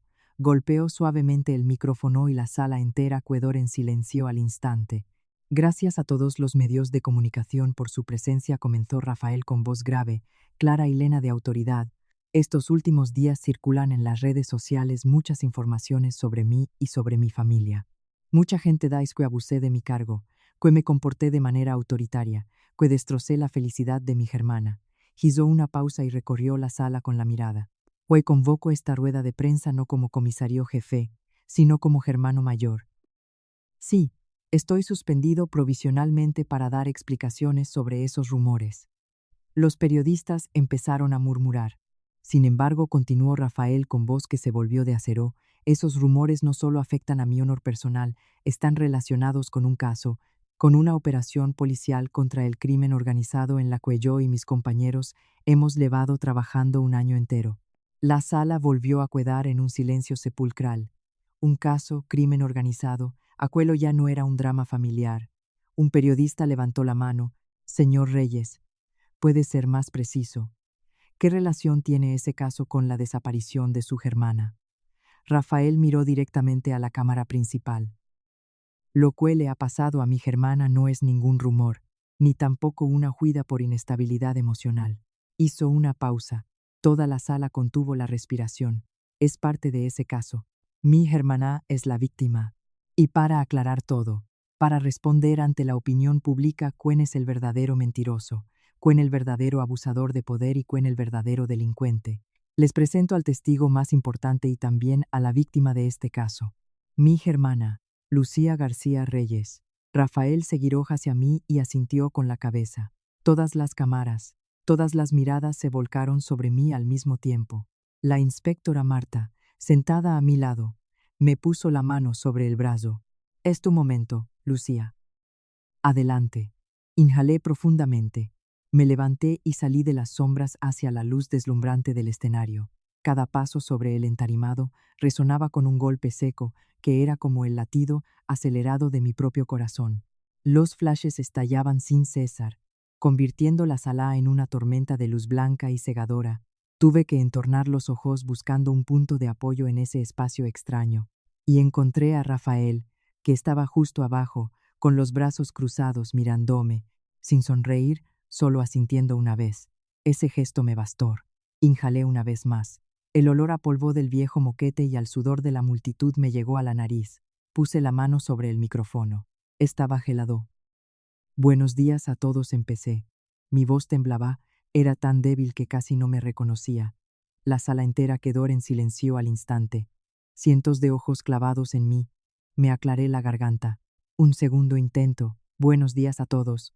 Me llamo Lucía García Reyes. Soy la novia inestable que huyó de la boda, de la que todo el mundo habla en redes sociales. El silencio se volvió espeso. Miré mis manos. Temblaban. Seguí hablando y la voz fue ganando firmeza gradualmente. He leído todo. He leído lo que la gente dice sobre mí, sobre mi hermano. Dicen que estoy desequilibrada, que soy una desagradecida. Dicen que mi hermano es un autócrata que abusa de su posición. Alqué la vista y miré directamente a la cámara central. Pero güey, no estoy aquí para defenderme. Estoy aquí para contarles una historia. Y empecé a contar. Conté los 2 años de relación con Alejandro. Conté lo tierno que era, lo paciente. Conté cómo doña Carmen, mi suegra, me había tratado. Él había hecho que una huérfana como yo conociera el cariño de una madre. Conté y lloré, las lágrimas brotaron solas. No era una actuación, era el recuerdo. Yo había sido feliz de verdad. Confié en él o se me quebró la voz en sollozos. Confié en ellos de manera absoluta. Confié en ellos hasta el punto de que cuando mi hermano mayor, Rafael, el hombre que me crió, me dijo que no eran quienes parecían, me enfadé con él. Pensé que los envidiaba, que quería amargarme la felicidad. Toda la sala guardaba silencio. Estaban escuchando una tragedia. Entonces me secó las lágrimas y la voz se endureció. La noche de bodas, la que yo creí que iba a ser la noche más feliz de mi vida, cuando mi marido dormía profundamente. El chofer de la casa, don Marcos, se coló en mi habitación. Me tapó la boca y me dijo: no encienda la luz, corra o perderá la vida. Su hermano me envía a salvarla. Un oh de asombro recorrió la sala como una ola. Los periodistas empezaron a agitarse. Las cámaras subieron de nivel. No me detuve. Conté la huida en la oscuridad, el piso franco, todo lo que Rafael me había revelado. ¿Saben por qué se molestaron en organizar una boda tan suntuosa conmigo? ¿Por qué quisieron que yo fuera su nuera? Miré a la multitud. El miedo inicial había desaparecido. Solo quedaba indignación. Porque tenían un plan. En la noche de bodas meterían a un desconocido en mi habitación y luego mi suegra y mi marido irrumpirían para apilarnos en flagrante delito de infidelidad. Esta vez no hubo solo un murmullo. Fue un alarido. Dios mío, no puede ser verdad. Querían destruir mi reputación, grité, con las lágrimas corriendo. Querían usar ese video para manchar a mi hermano, para obligarle a cerrar los ojos ante el caso que está investigando sobre ellos. Son delincuentes. Y entonces lancé el golpe final. ¿Creen que con solo deshonrarme era suficiente? No. Una semana antes de la boda, doña Carmen, la misma mujer que Lora en el live stream, diciendo que se quedó paralítica de dolor, me hizo firmar un acuerdo prenupcial en él, que había una cláusula que establecía que si yo era la parte culpable por infidelidad, todo el patrimonio que me dejaron mis padres pasaría a ser de Alejandro como compensación por daños morales. La sala estalló. Ya no era una rueda de prensa, era un juicio público. En cuanto terminé de hablar, decenas de periodistas se lanzaron hacia mí con los micrófonos. El griterío superó a los altavoces. Señora García, ¿tiene pruebas de lo que dice? ¿Por qué hemos de creerla? ¿Tiene algún video? Rafael subió al estrado de inmediato y se plantó delante de mí. Levantó una mano. Su voz de mando policial retumbó. Silencio, por favor. Exijo orden. La sala se calmó al instante. La autoridad de Rafael, aunque estuviera suspendido, seguía imponiendo respeto. Lo que mi hermana acaba de decir, comenzó Rafael con voz glacial, no es una denuncia sin fundamento. Tenemos pruebas sobradas, desde la copia del contrato de transferencia de patrimonio hasta las grabaciones de audio y la documentación relacionada con las actividades delictivas del Grupo Montoya, obtenida por mi agente Don Marcos durante 8 meses de trabajo. Rafael miró fijamente a una de las cámaras centrales. Todos esos archivos han sido remitidos esta misma mañana directamente a la Fiscalía y al Servicio de Asuntos Internos. La obra de teatro familiar ha terminado, ahora interviene la ley. Una sola frase que valía más que 10.000 explicaciones. Rafael no solo hablaba, había actuado. La rueda de prensa terminó poco después. Rafael y la inspectora Marta tuvieron que esforzarse mucho para sacarme del cerco de la multitud. Subimos al coche. El vehículo arrancó rápidamente dejando atrás una tormenta mediática. Sentada en el coche, me di cuenta de que estaba empapada en sudor. Lo había conseguido, me había enfrentado a él. No volvimos al piso franco anterior. Rafael me llevó a otro sitio, una casa más pequeña y apartada. Nada más entrar, la inspectora Marta abrió de inmediato el ordenador portátil. En Internet habían estallado todos los diques. Si el día anterior la opinión pública apuntaba en una sola dirección contra Rafael, ese día se había invertido 180 grados. Todos los grandes medios publicaban a la vez titulares de impacto. Toda la verdad sobre la novia desaparecida se revela en rueda de prensa. Al descubierto, la conspiración de una familia acaudalada para tender una trampa y robar el patrimonio de una huérfana. El comisario Reyes, suspendido y contraataque magistral. El livestream de Doña Carmen, que millones habían seguido con compasión, fue arrasado. Los comentarios habían cambiado por completo.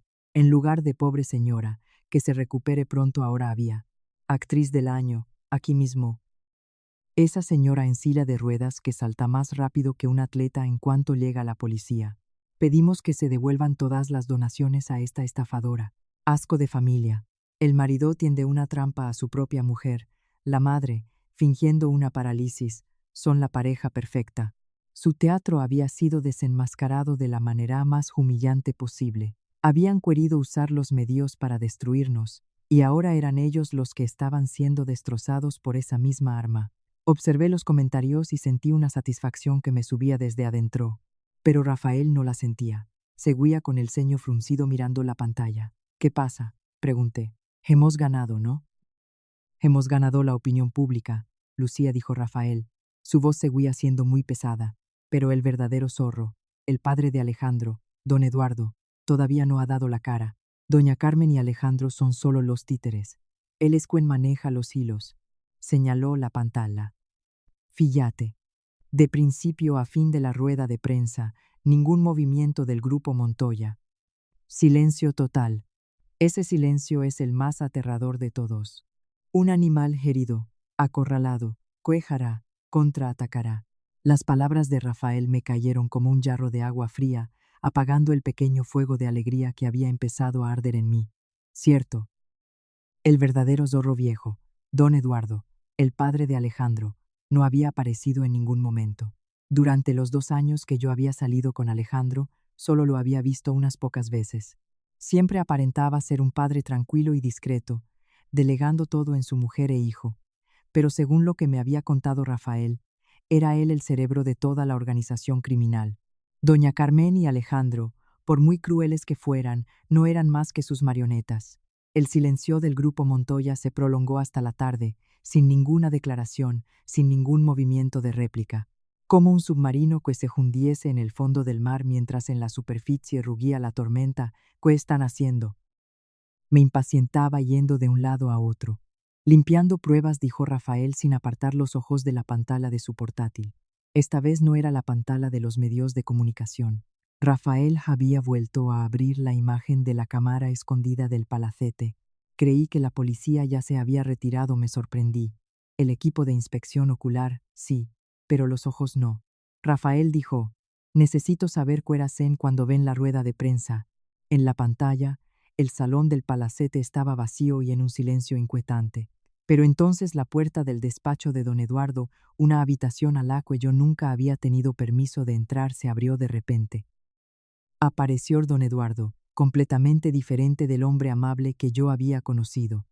Ahora era como una fiera salvaje con la cara roja y los ojos desorbitados. Iba de un lado a otro, y de repente levantó el brazo y destrozó de un golpe el jarrón de flores que había sobre la mesa. Poco después aparecieron Alejandro y doña Carmen.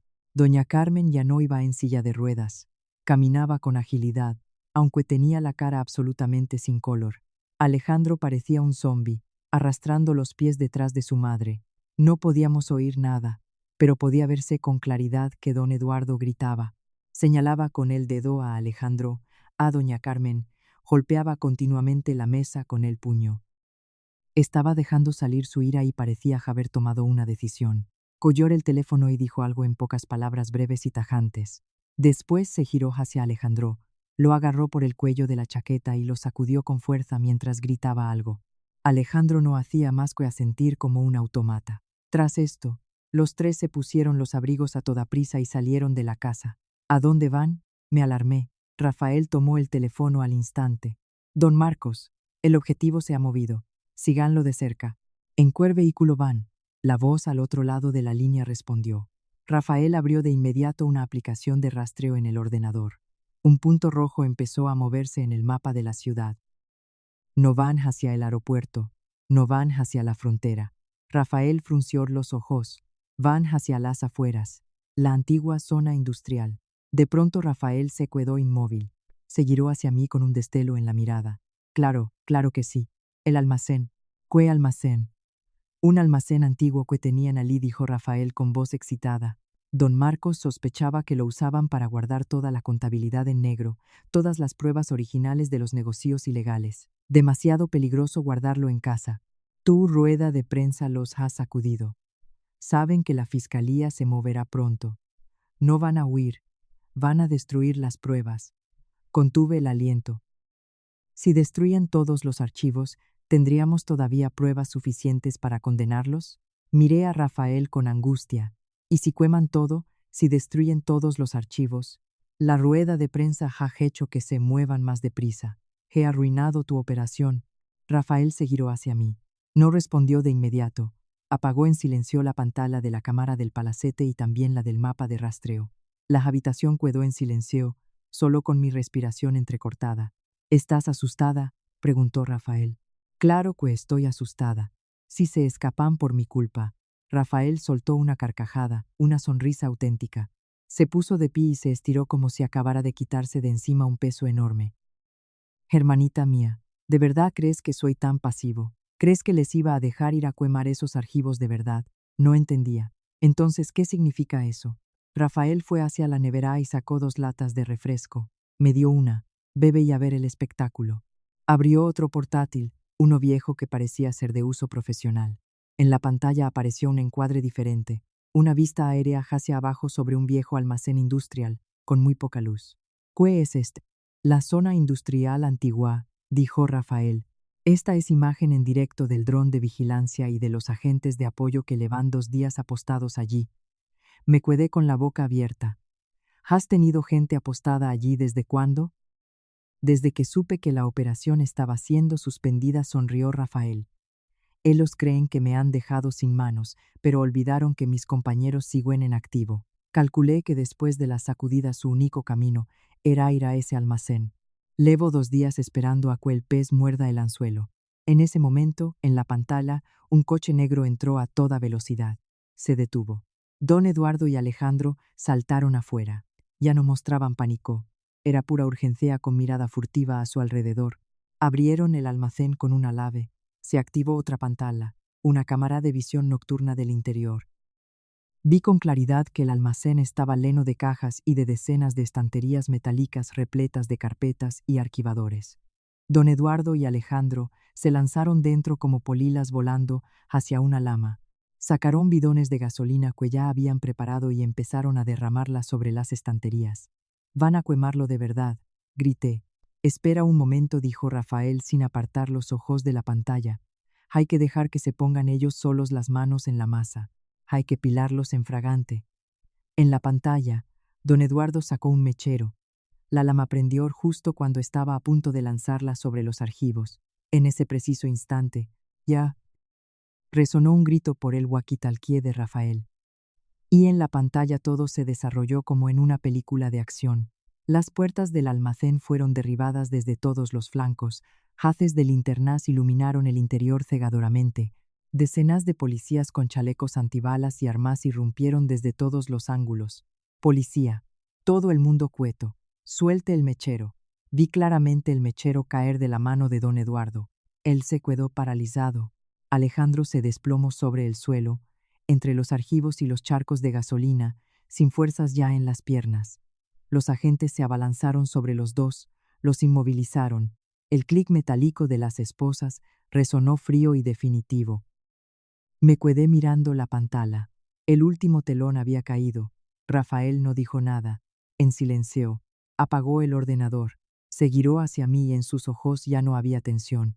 Dijo solo una frase, con voz lena de cansancio pero también de alivio.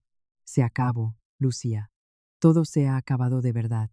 Me quedé mirando la pantalla apagada, con el zumbido todavía en los oídos del grito de don Eduardo y del frío clic de las esposas.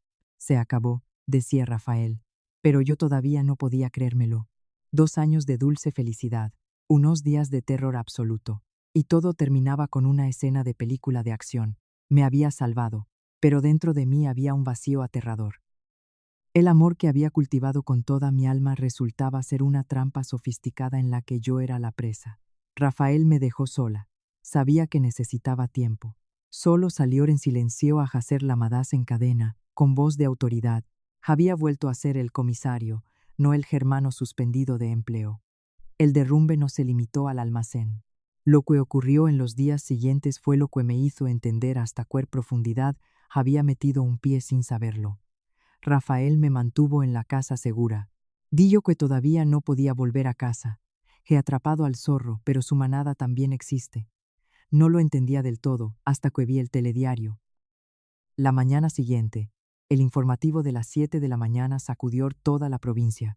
La primera noticia no era el fallido incendio del almacén, sino algo mucho más explosivo.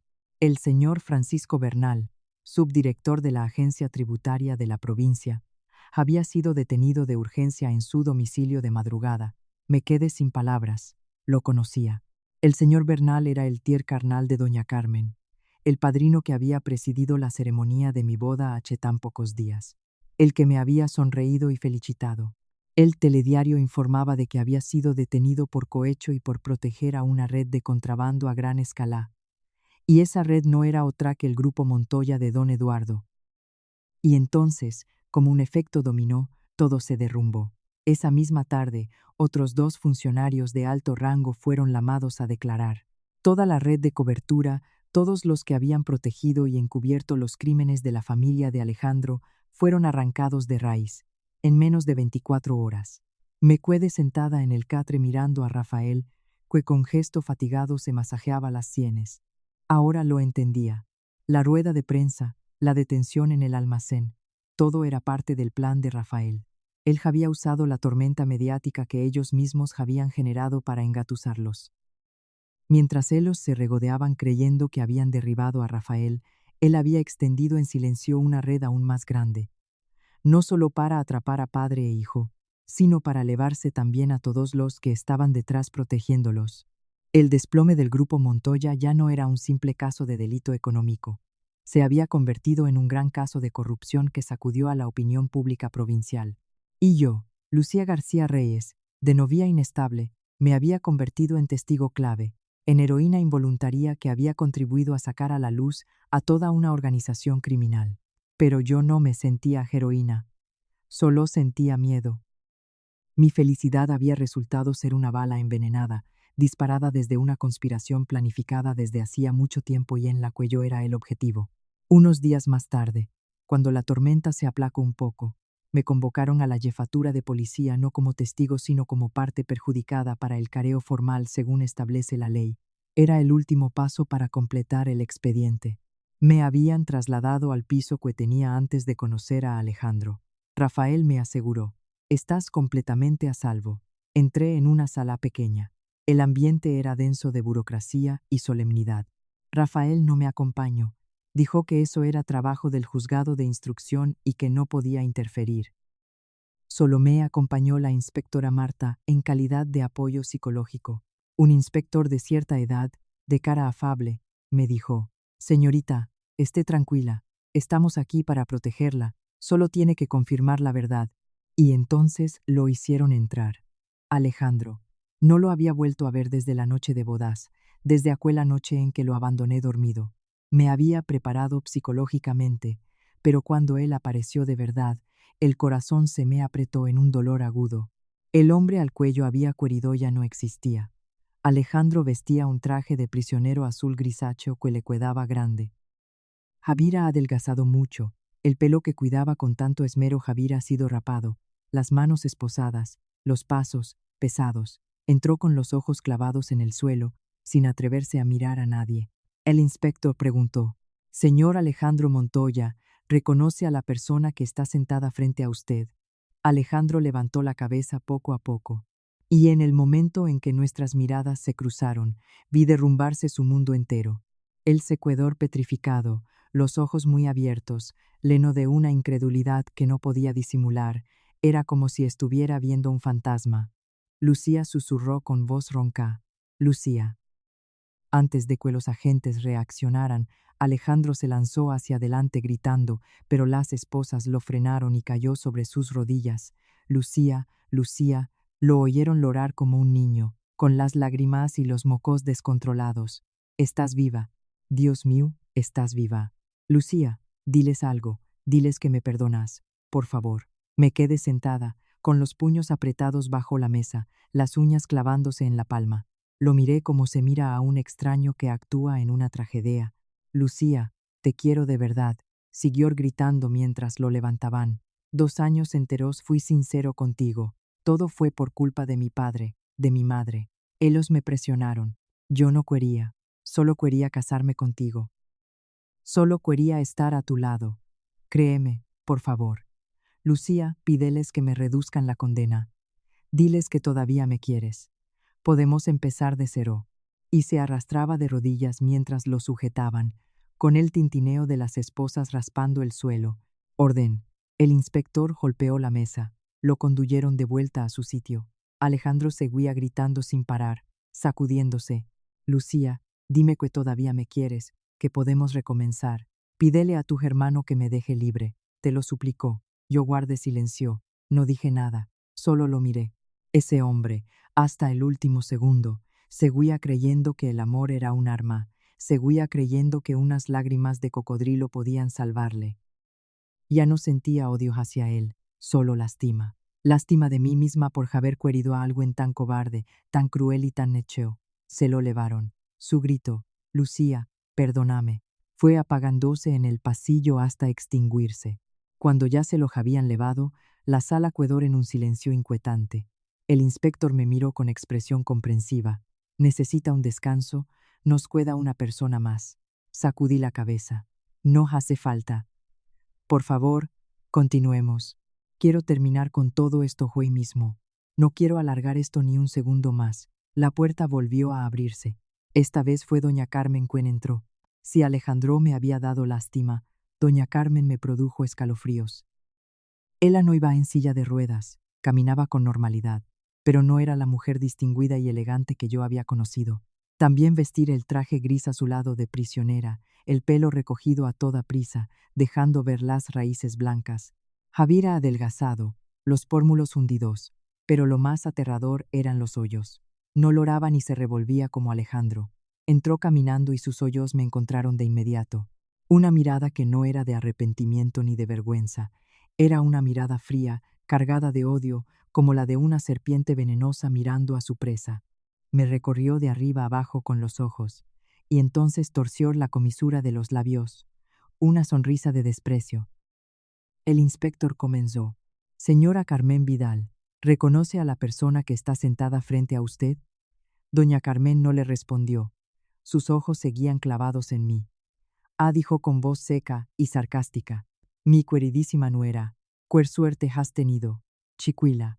Señora Vidal, el inspector dio un golpe seco sobre la mesa. Mantenga una actitud apropiada. Esto es un careo formal. Ella soltó una carcajada seca como un cuchillo. ¿Actitud? ¿Qué actitud querenque tenga? ¿Que me arrepienta? Ya. Se giró hacia mí. La risa se apagó y solo quedó el rechinar de dientes. ¿Sabes de qué me arrepiento más de todo, niña? Lo dijo en un susurro, pero todo el mundo en la sala lo oyó. Me arrepiento de haber sido demasiado blanda. Tendría que haberme saltado todo el teatro de la trampa de la infidelidad. Tendría que haber puesto algo en tu copa de vino aquella noche. Haberte mandado directamente al otro barrio. Una muerte tranquila. Sin ruido, sin rueda de prensa. Todo habría quedado limpio. Precisamente por ser demasiado blanda he llegado a este punto. Miserable chica. Me quedé helada. La sangre se me enfrió en las venas. Así que tender la trampa de la infidelidad había sido su plan más blando. La sacaron de la sala. Sus insultos y maldiciones siguieron resonando por el pasillo. Me quedé inmóvil sentada. Las últimas palabras de ella eran más aterradoras que una puñalada. El careo aquella mañana tan escalofriante puso el punto y final a toda la investigación. Las pruebas eran más que sobradas. La confesión delirante de doña Carmen, la cobarde súplica de Alejandro y toda la contabilidad negra. Los contratos ilegales que Rafael había obtenido formaban un pliego acusatorio irrebatible. Pasaron varios meses, rápidos como un parpadeo y lentos como un siglo entero. La tormenta mediática se fue calmando. La opinión pública se volcó hacia otros escándalos. Nadie volvía a hablar de la novia inestable, ni del comisario que abusa de su cargo. Todo había vuelto a su lugar. Yo no me quedé en la ciudad. Después de aquel día, le pedí a Rafael que me dejara ir a algún lugar muy lejos. Rafael me llevó a un pueblo costero, una pequeña localidad tranquila donde nadie me conocía. Me alquiló una casita de madera con vistas al mar. Cada día solo hacía una cosa: pasear por la orilla de la playa, escuchar las olas y aprender a respirar de nuevo. Me corté el pelo largo, el pelo que Alejandro decía que era lo que más le gustaba de mí. Aprendí a cocinar cosas sencillas. Leí los libros que me había perdido. No intenté olvidar. Sabía que nunca podría olvidar del todo, pero aprendí a convivir con él. El dolor no desaparecía, solo se endurecía, como una cicatriz grande en el corazón. Ya no sangraba cada día, pero cuando cambiaba el tiempo, todavía daba un latigazo, me recordaba lo necia y ciega que había sido. El amor de 2 años no era más que una obra minuciosamente ensayada. Alejandro nunca me había querido. Solo quería el patrimonio que mis padres me habían dejado. Doña Carmen nunca me había querido. Solo quería usar el instrumento en que me había convertido. Servía tanto para hacerse con el dinero como para controlar a mi hermano. Fui recuperando el equilibrio poco a poco, pero saber que todo todavía no había terminado. Quedaba un último obstáculo que superar. Una tarde, cuando el ocaso teñía de violeta toda la superficie del mar, Rafael me llamó. Su voz había perdido mucha de la tensión del trabajo. Tras el cierre del gran caso, había sido reconocido y su posición se había vuelto todavía más sólida. Pero yo sabía que en el fondo él siempre se sentía culpable conmigo. Siempre pensaba que si no hubiera estado tan absorto en la operación, quizás yo no habría corrido ese peligro. Lucía, ¿cómo estás?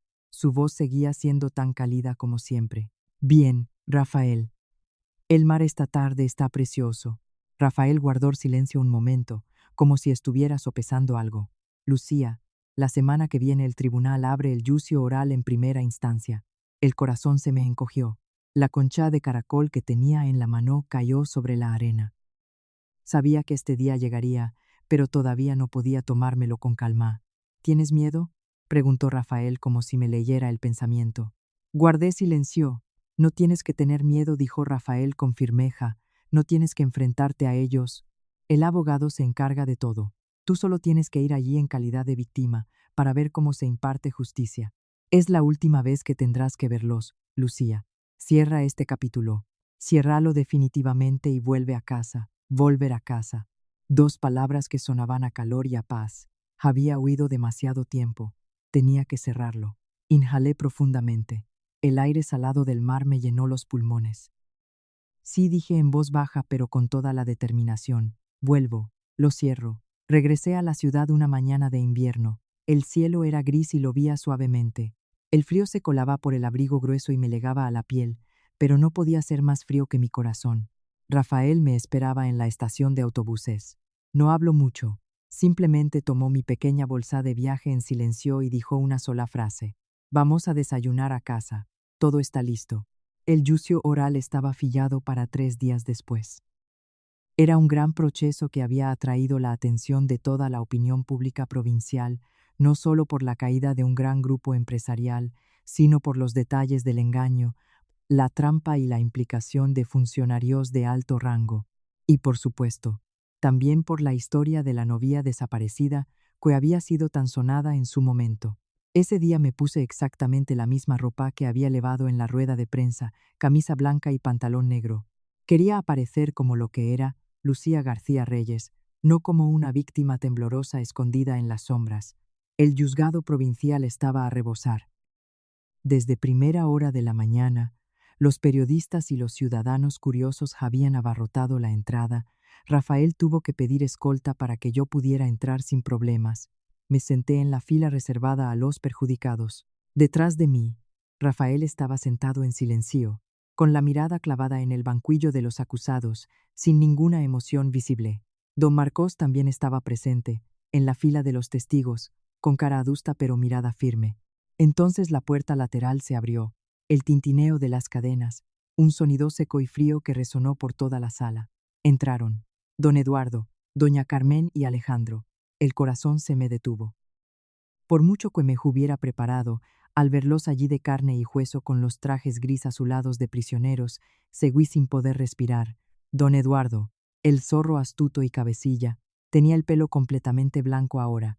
Había adelgazado hasta los huesos, pero sus ojos seguían siendo fríos y recorriendo despacio la sala, como si todavía controlara la situación. Doña Carmen, la distinguida suegra que había fingido la parálisis, ahora parecía una anciana de verdad. El pelo ya no recogido, varios mechones blancos sueltos, la cara sin maquillaje, demacrada y arrugada. Al verme, sus ojos no mostraron arrepentimiento alguno. Eran un fuego de odio puro e incontenible. Apretó los dientes. Esa mirada quería devorarme viva. Y por último, Alejandro. El hombre al cuello había querido. El pelo afeitado a ras, la cara antes apuesta y cálida, ahora pálida y hundida. Entró con los ojos en el suelo, sin atreverse a mirar a nadie. El tintineo de sus cadenas sonaba con una tristeza infinita. Lo colocaron de pie entre doña Carmen y don Eduardo. El magistrado comenzó a leer el auto de apertura del juicio oral. Toda la sala quedó envuelta en un silencio solemne. Solo la voz monocorde del magistrado enumeraba uno por uno los delitos cometidos: fraude, contrabando, blanqueo de capitales, cohecho y conspiración para la apropiación ilícita de bienes. Damos la palabra a la parte perjudicada. Señora Lucía García Reyes, suba a declarar. La voz del magistrado rompió el silencio. Cientos de miradas se volcaron sobre mí simultáneamente. Sentí que las piernas me flaqueaban ligeramente, pero inhalé profundo. Miré a Rafael. Él asintió con suavidad, con una expresión de plena confianza. Me levanté. La inspectora Marta, que me había ayudado en la rueda de prensa, también estaba allí. Me dedicó una sonrisa desde su fila de apoyo psicológico. Subí al estrado, coloqué la mano sobre la Constitución y juré decir la verdad. El fiscal comenzó con voz severa pero clara. Señora García Reyes, le pide que explique a la sala cómo conoció al acusado Alejandro Montoya. Comencé a hablar. La voz temblaba al principio, pero poco a poco fue estabilizándose. Conté los 2 años de relación, sin ocultar nada. Conté lo bien que me había tratado Alejandro, lo paciente y tierno que fue. Conté y miré directamente a Alejandro, que seguía con los ojos fijos en el suelo, los finos hombros temblando. Confiaba la parte perjudicada en el acusado. Confiaba en él, dije con un ligero nudo en la garganta. Confiaba en él de manera absoluta. Soy huérfana. Anhelaba una familia y él, junto a su madre, doña Carmen Vidal, me dieron una familia incluso mejor de lo que yo había soñado jamás. Hablé de doña Carmen, me había levado de la mano de compras, me había enseñado a cocinar, me había lamado su hija del alma. Desde el banquillo, la oí soltar una carcajada burlona. ¿Y qué ocurrió entonces?, preguntó el fiscal. Y entonces conté la boda, conté la noche de bodas, conté a don Marcos, la contraseña del barrilete, conté la huida en la oscuridad. Cada detalle, cada palabra, como una película a cámara lenta que regresaba a mi mente con absoluta nitidez. La parte perjudicada afirma que la familia del acusado había planeado tenderle una trampa. ¿En qué basa esa afirmación? En mi hermano, dije mirando hacia donde estaba Rafael. Él había investigado y lo sabía. Pero la prueba más contundente es el acuerdo prenupcial que doña Carmen me hizo firmar. Conté aquella tarde en la sala de ter, cómo me habló con voz dulce, cómo me puso la pulsera de piedras verdes. Me dijo que era para proteger mi patrimonio, pero dentro había una cláusula. Si yo era culpable de infidelidad, todo el patrimonio heredado de mis padres pasaría a Alejandro como compensación por daños morales. La sala del juzgado se llenó de murmullos. Incluso algunos miembros del jurado popular sacudieron la cabeza. ¿Tiene algo que alegar, señora Vidal?, preguntó el magistrado golpeando la mesa. Doña Carmen, que desde el inicio del juicio no había levantado la cabeza, la alzó ahora. Miró al magistrado y luego a mí, torció los labios. No tengo nada que alegar. Mi nuera tiene alucinaciones, tiene problemas psicológicos, por eso fui ahora aquella noche. Todo lo que dice es pura invención. Me puse a temblar de rabia. Así, dijo el fiscal. Levantó una grabadora. Señoría, con su permiso, vamos a reproducir una grabación de audio de una conversación entre el acusado don Eduardo Montoya y el acusado Alejandro Montoya, facilitada por el testigo Marcos García. En ella se discute con claridad el plan para neutralizar al comisario jefe y para hacer efectiva la transferencia del patrimonio de la señorita García. Se oyó un clic y las voces de Alejandro y don Eduardo llenaron la sala. Estaban hablando, riendo, se escuchaba incluso el tintineo de las copas al brindar. Festejaban un plan despiadado. Alejandro, desde el banquillo, levantó de golpe la cabeza. La cara se le quedó blanca. Lo sabía, todo había terminado. Después de reproducir la grabación, toda la sala cayó en un silencio pesado. La cara de don Eduardo seguía fría como el hielo, sin expresión alguna. Doña Carmen apretaba con fuerza los brazos de su silla, con los ojos ardiendo. Solo Alejandro se había derrumbado por completo. Tenía la cara inclinada, los hombros sacudidos por el temblor. Ya no quedaba nada del carácter gallardo del que tanto presumía antes. El juicio continuó con la fase de debate. El abogado que Rafael había contratado para mí presentó argumentos afilados que no dejaban vir escape. Los abogados de la familia Montoya intentaron rebatir. Se aferraron a la supuesta inestabilidad psicológica mía y alegaron que la grabación estaba manipulada. Pero todo resultaba demasiado endeble ante las pruebas de hierro que Rafael y don Marcos habían reunido. Legaron los últimos alegatos y entonces la tragedia real comenzó. Don Eduardo y doña Carmen siguieron proclamando su inocencia a voz en grito, acusando a Rafael de usar su poder para perseguirlos. Y luego le legó el turno a Alejandro. Cuando le dieron la palabra, Alejandro no miró al magistrado ni al abogado. Se giró hacia mí. Se arrastró sobre sus rodillas, todo lo que le permitían las cadenas, intentando acercarse a mí cuanto pudo, pero los agentes lo sujetaron. Lucía, gritó. Su grito desgarró el silencio del juzgado. Lloraba como un niño, mocos y lágrimas por la cara. Lucía, te quiero, perdóname, por favor. 2 años de verdad, te lo juro, 2 años enteros te quise de verdad. ¿Te acuerdas cuando lo vía y te traía la medicina? ¿Te acuerdas de nuestros viajes juntos? Eso era verdad, no era teatro. Me quedé sentada. las manos frías como el hielo bajo la mesa. Todo fue por mi padre, por mi madre. Se giró para señalar a sus progenitores. Ellos me presionaron. Me dijeron que si no lo hacía nos arruinaríamos. Tuve miedo de perderte, tuve miedo de perder a mi familia. Me equivoqué, Lucía. Diles que todavía me quieres. Pídele a tu hermano que se apiade de mí. Se arrastraba de rodillas mientras lo retenían, las cadenas raspando el suelo con un sonido que crispaba los nervios. La cobardía, el echar la culpa a los demás. Hasta el último segundo seguía culpando a sus padres, seguía intentando usar el amor como escudo, seguía intentando arrastrarme al barro junto con él. Orden, el magistrado golpeó con el mazo. La parte perjudicada desea decir algo. Toda la sala se giró hacia mí. Alejandro también enmudeció. Se alzó hacia mí. En sus ojos había una chispa de esperanza. Todavía creí que yo era la chica ingenua y débil de antes. Inhalé profundamente. Me puse de pie. Miré a Alejandro directamente a los ojos, esos ojos llenos de lágrimas. Alejandro Montoya dije, con voz no muy alta pero clara y fría, dices que 2 años me quisiste de verdad. Hice una pausa. Está bien, lo acepto, te creo. Alejandro se irguió. Un destello de esperanza cruzó su mirada. Seguí sin un ápice de emoción en la voz.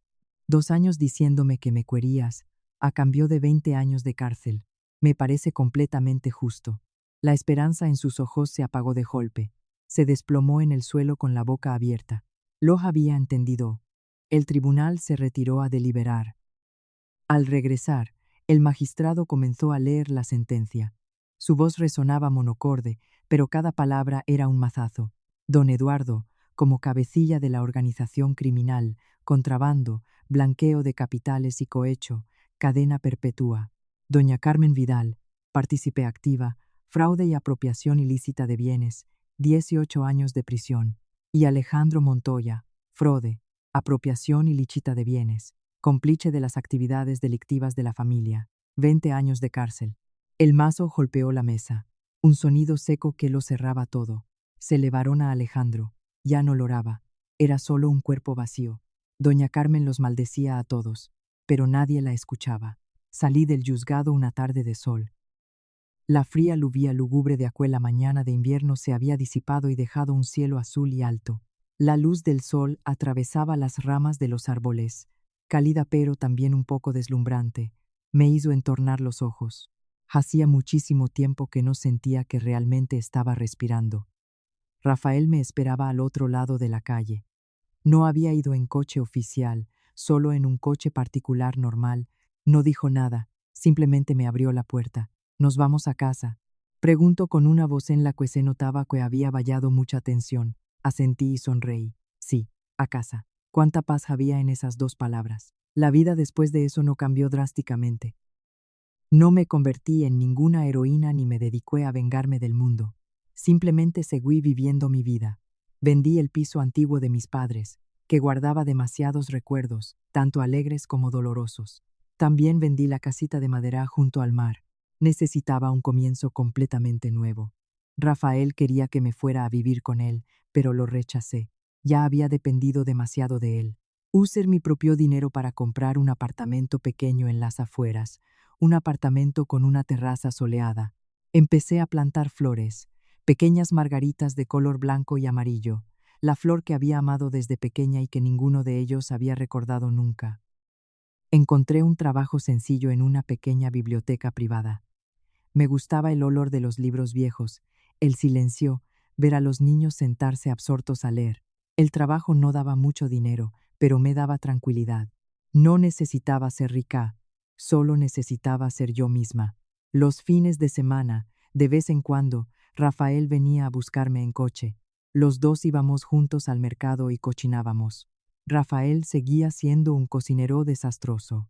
El caldo que preparaba siempre le quedaba demasiado salado, pero yo me lo comía con gran apetito. Don Marcos, tras recibir su condecoración, pidió la jubilación anticipada y volvió a su pueblo natal, donde montó un pequeño vivero de orquídeas. Aquel año por Navidad me mandó una cesta con preciosas orquídeas mariposa. Ya no odiaba a Alejandro ni a doña Carmen. Estaban pagando por lo que habían hecho. Solo sentía lástima. Habían tenido en sus manos todo el dinero, el estatus social y una familia, pero la avaricia los había despojado de todo. Había aprendido a vivir sola sin estar sola. Había aprendido a volver a confiar, pero con más cautela. La cicatriz en mi corazón se seguía ahí, nunca sanaría del todo. De vez en cuando, en las noches de lluvia, daba un latigazo y me recordaba la pesadilla de la que yo había tenido la suerte de sobrevivir. Una tarde, mientras regaba las flores en la terraza, llegó a vivir al apartamento de enfrente un vecino nuevo. También andaba liando con unas cajas. Me vio, me sonrió una sonrisa tranquila, con un ligero rubor de timidez. Yo también le sonreí y le saludé con la cabeza. No ser cuerde para el futuro. Seré capaz de abrir mi corazón una vez más. ¿Encontraré algún día la felicidad de verdad? No lo sé, pero ya no me importa tanto. Lo importante es que sobreviví. Encontré el amanecer después de la noche más oscura de mi vida. Querido lector, detrás de la riqueza y el esplendor, a veces se esconden las conspiraciones más despiadadas. La codicia puede convertir el amor e incluso los lazos de sangre en una trampa mortal.